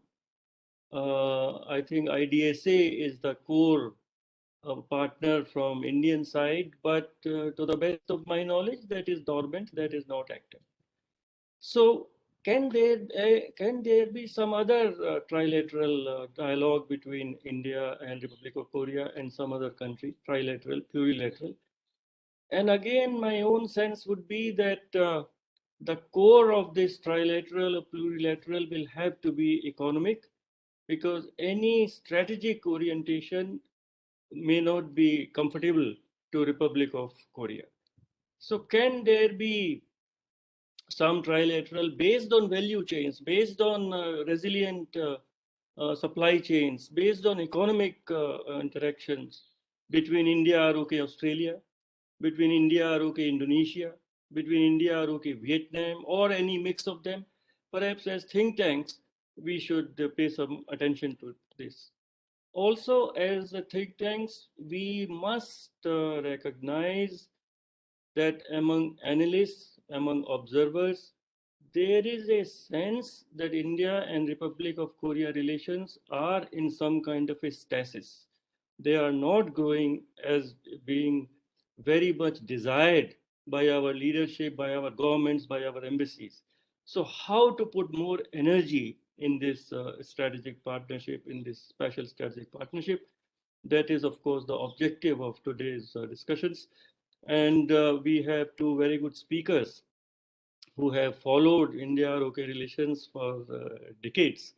And Dr. Kim Chanwan of Hankook University of Foreign Studies and Dr. Jitendra Uttam of our Jawaharlal Nehru University. I would first invite Dr. Kim Chanwan of SUFS to speak for about 10 minutes. Please, Dr. Kim, floor is yours. Hey, thank you, Ambassador Dayal. I'm so happy to see you here. Okay, yes, please come to Korea again. Okay, so I hope you can see my PowerPoint. Can you see? Yes, please. Oh, that's great. Right. As you see, my topic is the way forward and Korea and India relations. So since I have just 10 minutes, as you see, first let me just briefly, discuss about, overview of the relation between India and Korea. And then, today we discuss a lot about China factors. Then I try to emphasize on promoting para and city diplomacy. And then, as Ambassador Dayal mentioned that, unilateral, relations. So I would like to again emphasize on issue-based alliance, then conclude. And everyone know that, there are a lot of, there were a lot of common features such as, colonial experience, division of, territories. But unfortunately, during the Cold War, we hadn't maintained close relations. But only after India's economic liberation in the post-Cold War era, especially since 2010, the relationship between India and Korea have rapidly improved, everyone knows. That's why I would say that 2010 was a major turning point for the relations. Our President Lee Myung-bak was the chief guest for the Republic Day of India. And that time, in 2010, we had the Strategic Partnership Agreement and CEPAS. So it was a major turning point, I would say that. But after 2010, hardly, I could see any other major turning point or significant development between India and Korea. So it's really high time to have another turning point, maybe because of China factors. So anyway, here, let us be honest and frank. As you know that, today's Korean government new southern policy focus on ASEAN rather than India's. Those who study on South Asia, particularly on India, and very much critical and criticize Korea's new southern policy because focus on ASEAN rather than India's. Even though many people say that India is really ideal partner to diversify, Korea's, strategic, goals, but still we are emphasizing on ASEAN. At the same time, if you look at India's active policy too, focus on Japan and China, even on USA rather than Korea. It was fact. And one more thing, if you look at government of Korea's Northeast Asia Plus Commit, plus here means plus earlier there was Japan, USA, Russia, and China, but plus means including India, ASEAN. But this plus community of responsibility on Indo-Pacific concept is not clear, still is not clear. So that's why it seems like that Korea still is keeping ambiguous stand on the concept of Indo-Pacific. So there have been certain limitations to synergize Act East policy of India and New Southern policy of Korea. There are many liberal and gradualists in both countries, India and Korea, for their relations, who are emphasizing on economic cooperation rather than political and strategic relations. One of the reasons, certainly behind this China factors, no doubt, I would see that certainly China factor will be a major task for the future relations between Korea and India. So when you discuss about China factors, let me discuss about northeast of India, because we do not have enough time to discuss all the China factors. As you know, that one of the main objectives of India's Act East policy or neighborhood first policy is to develop heal the isolated areas, northeast, Nagaland, Mizoram, Manipur, Manipur, all that area, and they maintain territorial integration against Chinese claims on the regions. So for that, India is constructing a trilateral highway with Myanmar and Thailand. Probably by next year, that trilateral highway is completed, and they're promoting BIMSTEC. However, due to China factor, Korea unfortunately does not show a great interest in developing northeast of India. More importantly, I would say that so far Korea could not fully materialize its strong wave in northeast India for its benefit. As you know that there are huge, fan of Korean wave. Every young in northeast, like in Mizoram, Nagaland, Manipur, everybody love to watch Korean movies, Korean dramas, and they followed, Korean songs. But so far we couldn't materialize this beautiful Korean wave in the northeast. So this is trilateral highway from More in Manipur up to Thailand. So I think by next year, this highway will be complete. So if this trilateral highway completes, certainly this highway will be a game changer for the development of Northeast. So if this highway completes, certainly this North Bay of Bengal will be a hub of manufacturing sectors, manufacturing bases. So if Korea invests in this northeast of India, I guess Korean company may export to mainland China, mainland India, mainland ASEAN. But so far, we hardly interested in these North Bay of Bengal areas. So it's really high time to concern this hub of future manufacturing bases of the North Bay of Bengal. And now let me turn to power and city diplomacy.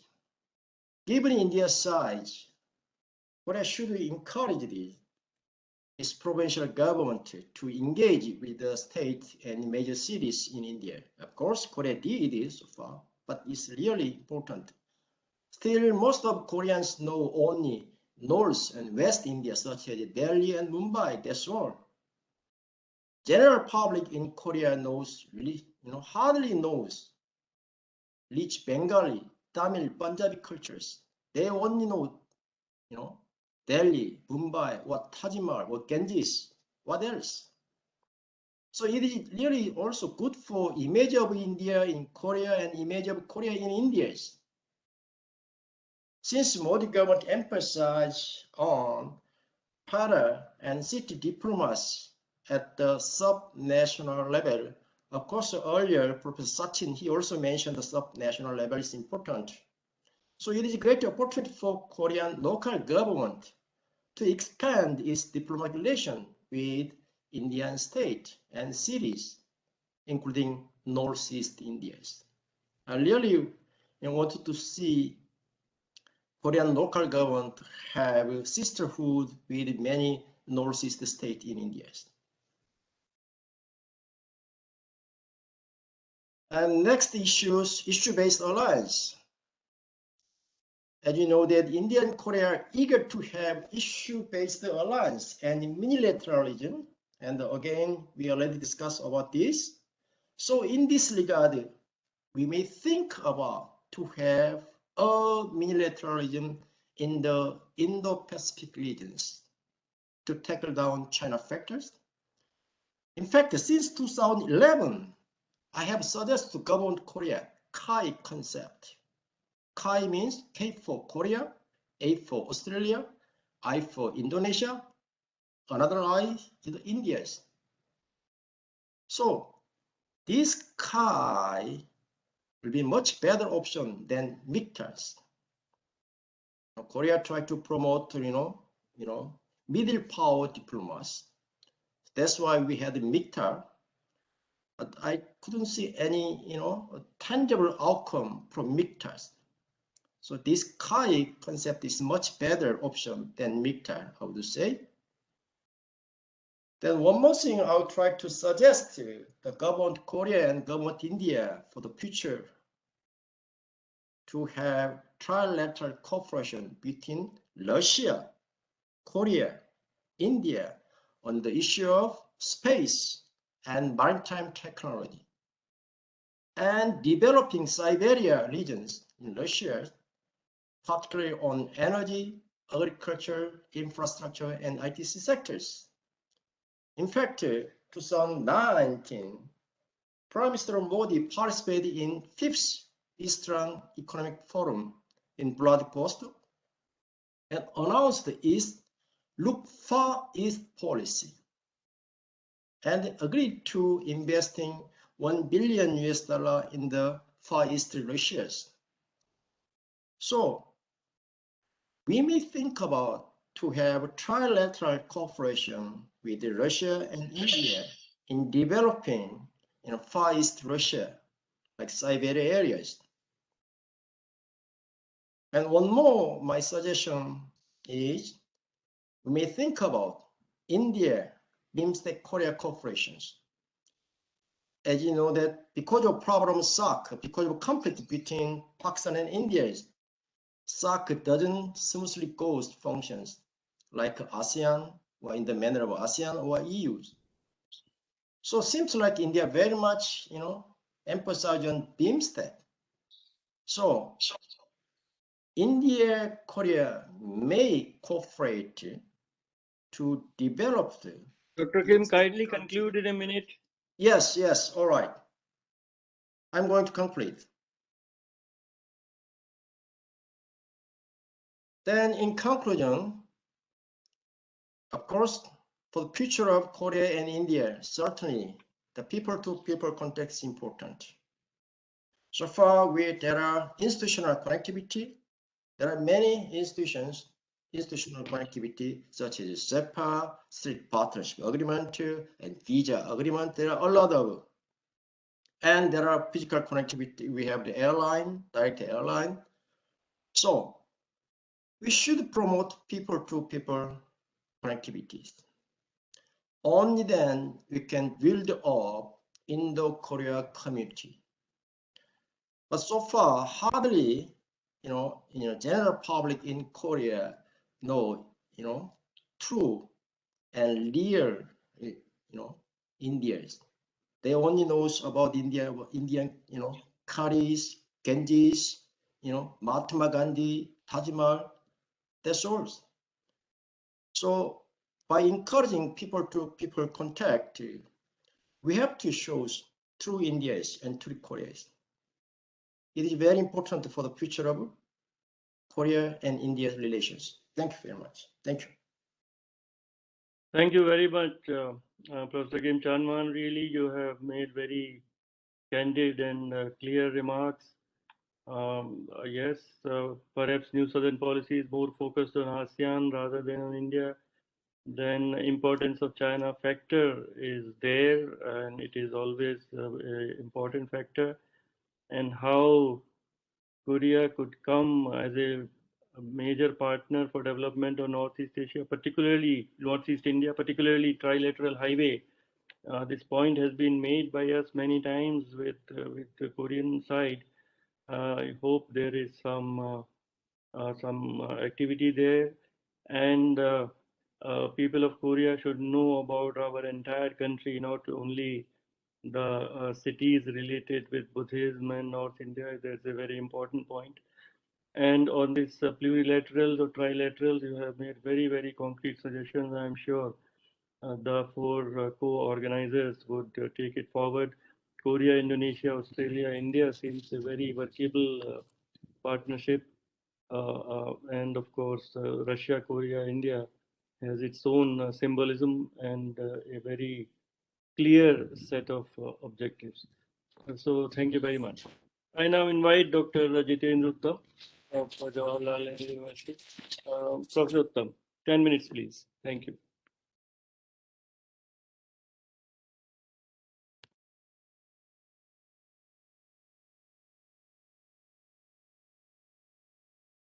You are on mute.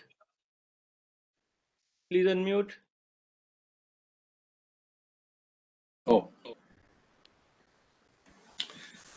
Yeah, at the outset, I would like to thank institutions, 2 from Korea and 2 from India, high-ranking institutions. They have come up with the idea of organizing this very important India-Korea dialogue. And I think it is very important, as Professor Kim Chan-won mentioned, and we have interacted earlier many times, and I spent a decade in Korea. However, the understanding of the visible India is very low in Korea, but the invisible India, how India functions, how India thinks, is almost zero in Korea. And I think that's why India has not been able to become the part or the integral part of Asian production network. And I think many of the issues that are coming up between India and Korea and between India and the East Asian countries, they are linked with our understanding of the East and the Eastern understanding of India. There is some problem. And I think I'm just opening my session paper. However, it is very important for our Indian participants, as well as for the Koreans, to consider and to contemplate why India has not been able to become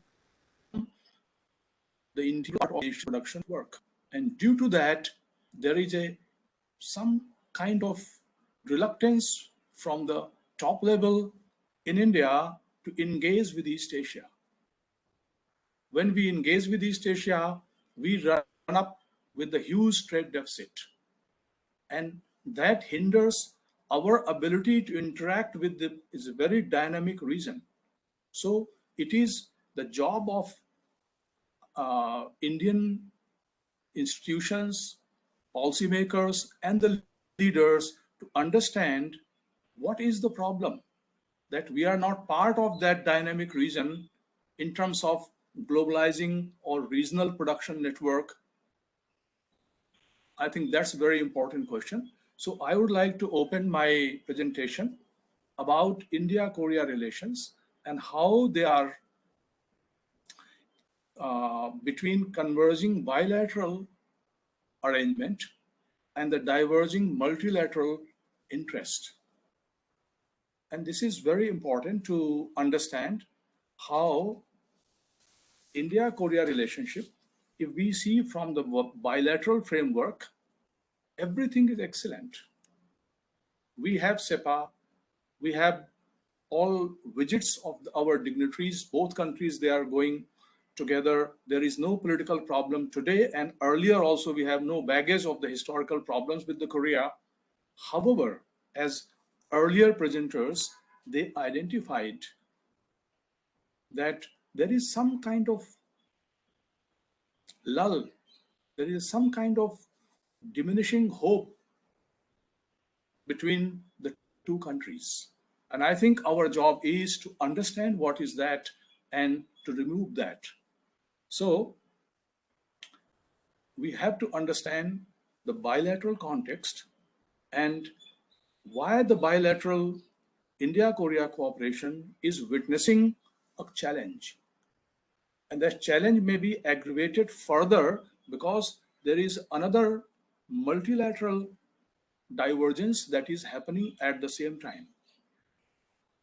In other words, the geo-economic convergence that propelled East Asia, intra-Asian trade, intra-Asian investment, all is now witnessing a new challenge of the geopolitical fault lines that may hinder this process.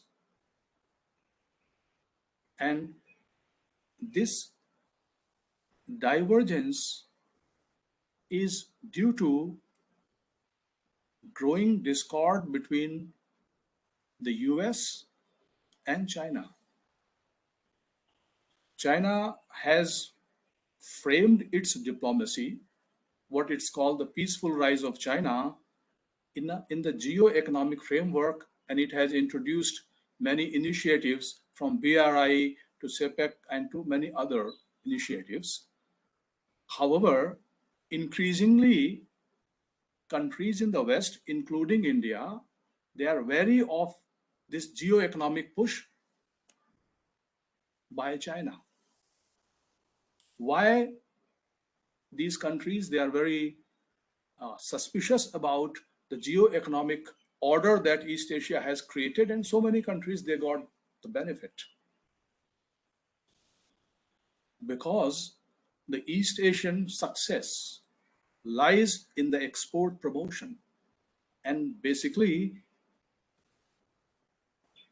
economically dynamic East Asian countries, they reduced the West into demand side pole, and East Asia emerged as a victorious in the supply side pole. The world economy witnessed a tension, imbalance, because the rising trade deficit that the Western countries, they started to have with the East. Many politicians, they talked about there is a great wealth transfer happening from West to East.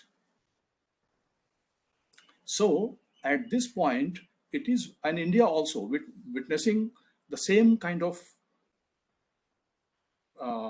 pressure from the exports coming to India. As Professor also mentioned, that some Indian leaders also openly, they are talking about this and how to address this problem. So I suggest that India-Korea relations, till now, they have two pillars, political and economic pillars. And we use the potential of these two areas, and we have the plus $20 billion trade, but it is not growing. So we need to construct a third pillar. And the third pillar is of the strategic pillar, that Korea and India both, when they are witnessing this diverging political, geopolitical forces, their response is much similar. Korea is looking, and Korea's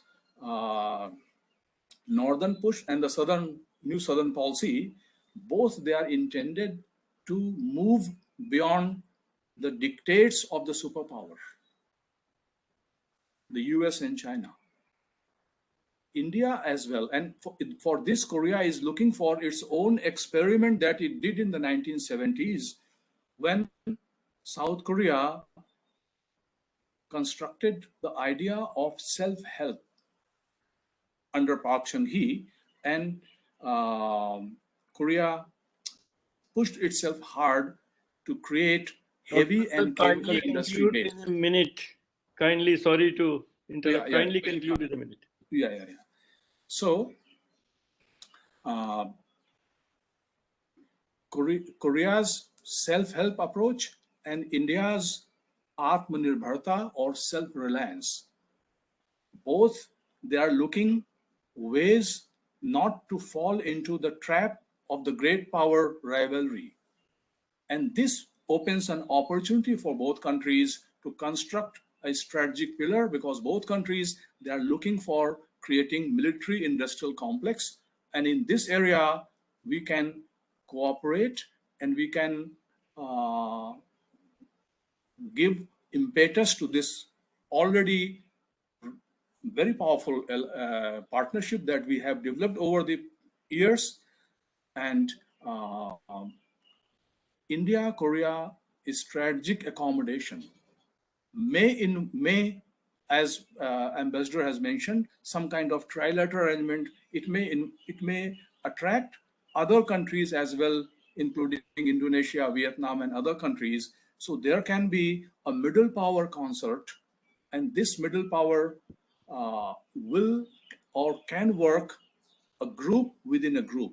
Within the larger Indo-Pacific framework, this can work, and it can provide the middle powers a kind of escape route and autonomy from the big power contest that is already happening in Asia. Thank you very much.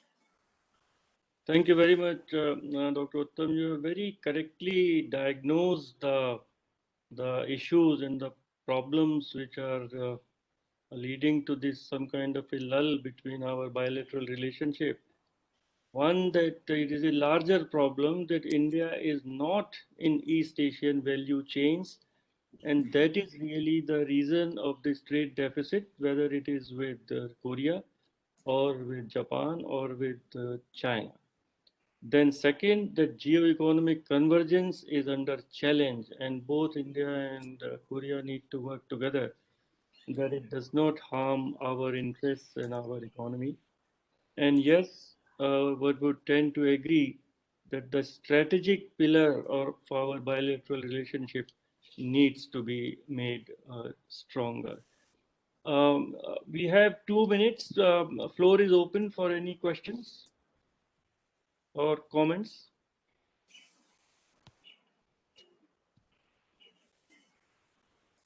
If not, sorry, please go ahead. Yeah, I just have one question. A lot have been discussed now on the trilateral cooperation. In this context, I just want to drive attention to the Pacific Islands. South Korea has a lot of initiatives that is taking up it with South Pacific Islands. And can India, Korea together work towards a third country, a third region where together in context of Pacific Islands? Any views on that? Dr. Kim, would you like to respond? Yes, of course. Why not? Why not? Like the Fiji, there are a lot of Indian diasporas, almost Indians. So certainly we can work out in Pacific Island, no doubt. Yes, that's a good idea also. Thank you. Very good idea. Thank you. Any other comment or question? So I thank the two speakers. The dialogue has got extended. So I thank the organizers and speakers and hand it over back to Dr. John. Thank you very much. Thank you, Ambassador Thayal, and the two speakers for giving a detailed and also a detailed discussion of the bilateral relations and suggesting few ideas to take the bilateral relations forward. Now we are moving on to the fifth and the last session, the concluding session. For that, I would like to call Dr. Kim Kyung-chong, President of the KIEP, for making his concluding remarks. Thank you very much. Thank you very much for your the leading the session. And then I have been participating in the whole session, and then it reminds me of the my old memory that I had been participating in some conference in New Delhi a few years ago, and then I am very happy that our relations between the two countries has been strengthened since the 2000 or 2000 some years. And then, of course, I mean, we discussed today so many topics, and also some kind of we have many things to be improved in the future. And then but I would like to emphasize that the past record accumulated since the around the 2009 and 10 is quite very impressive, I think. And then based on our improved relations between the two countries, not only in terms of the economic relations, but also other political and security issues as well. And then I believe that our future relations will be much improved in the future. I firmly believe. Especially, let me just briefly, talk to my Indian colleagues that Korea is the changing stance, in this region and also the world. Our engagement and our responsibility to the world. We think the changing landscape of this East Asia and Southeast Asia as well. We firmly believe that we need to have a high improved responsibility to the international society, not only in economic terms, but also in security and political areas as well. So this is a very important change of the position from the Korean governments. And then through these 4 years of the New Southern Policy and the New Southern Policy Plus, and then in the Korean society, I can say that our improved recognition of our neighboring countries, our regional strategies, including India, has been much changing towards the more how can I say, better condition for the future. So this is a kind of, I think that one of the starting point and stepping stones that we are now talking about the New Southern Policy Plus, and also East Asia, East look the Act East policy from India, and I hope this kind of the conference and occasions we need to have some more and more frequently. We have this kind of gatherings. Thank you very much. Thank you.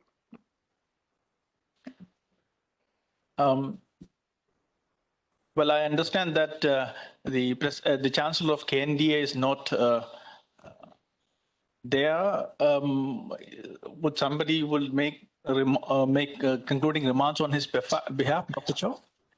Can I? Sure. Okay, Dr. Cho. Yeah, Chancellor Hong had to leave early because he had other engagement. So I will briefly make a brief remark on his behalf. First of all, I think we have 2 important takeaways from session 1. I think we clearly reached an agreement that we do have strong convergence of strategic interests. Of course, we do have some differences, but we have overwhelming convergence of interests. And we have many common challenges, and from the discussion and presentations, I think one of the most pressing common challenges we face right now is China. So I think in the strategic dimension, I think ROK and India should have better discussion and much more work to do regarding China.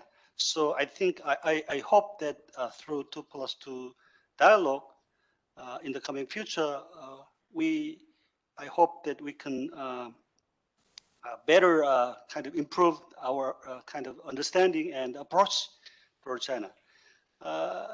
In the second session, I think that one of the takeaways that I got is that we need to do things that can really turn out tangible outcomes. We know that we have a lot of potential So Korea and India are natural partners. There are a lot of complementarities in economic cooperation, in security areas. But I mean, given the huge potential we have, the actual outcome that we have in our hand is a little bit far behind our expectation. So I think we should engage in collaboration that would result in real substantive outcomes down the road. Whether it is defense industry cooperation or whether it is joint venture projects in trade and investment areas. Yeah.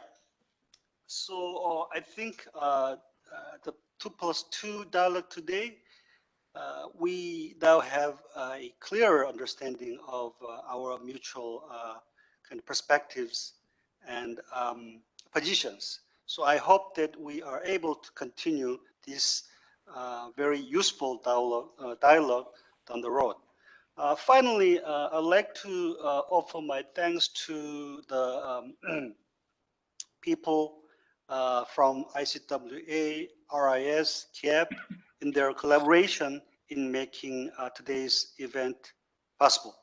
Also, my big thanks to the coordinators, two coordinators of this event, Dr. John Jujin from ICWA, and also my colleague, Dr. Jo from KNDA, who really worked very hard to prepare this event. So I hope we are able to meet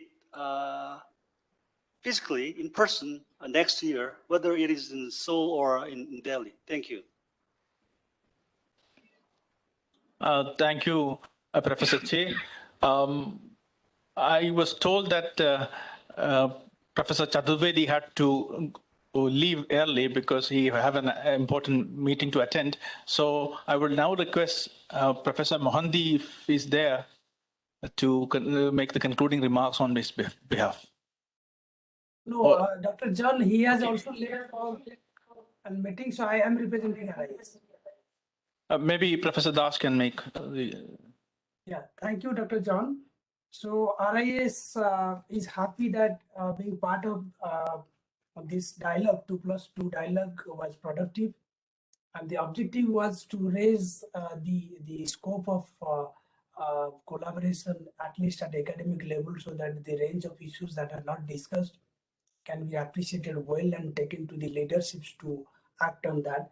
There was reference to the commerce minister's concerns and the political leadership in Korea. So we need to substantiate those concerns with academic research and then output, then inform the larger intelligentsia and the community for more productive engagement. So that way, RIS believes that we are successful in prompting the debate among ourselves that what should be done in the future to benefit from the evolving strategic and economic landscape, and also see that how the complementarities can be harnessed. The trade deficit was flagged and it aroused interest among the participants and that how to solve it. It appears to be more a contentious issue, which we do not really project it as a contentious issue. It is an issue we need to work on. And if there are imports happening from China, it is not based on the least cost. It is based on the scale and other factors.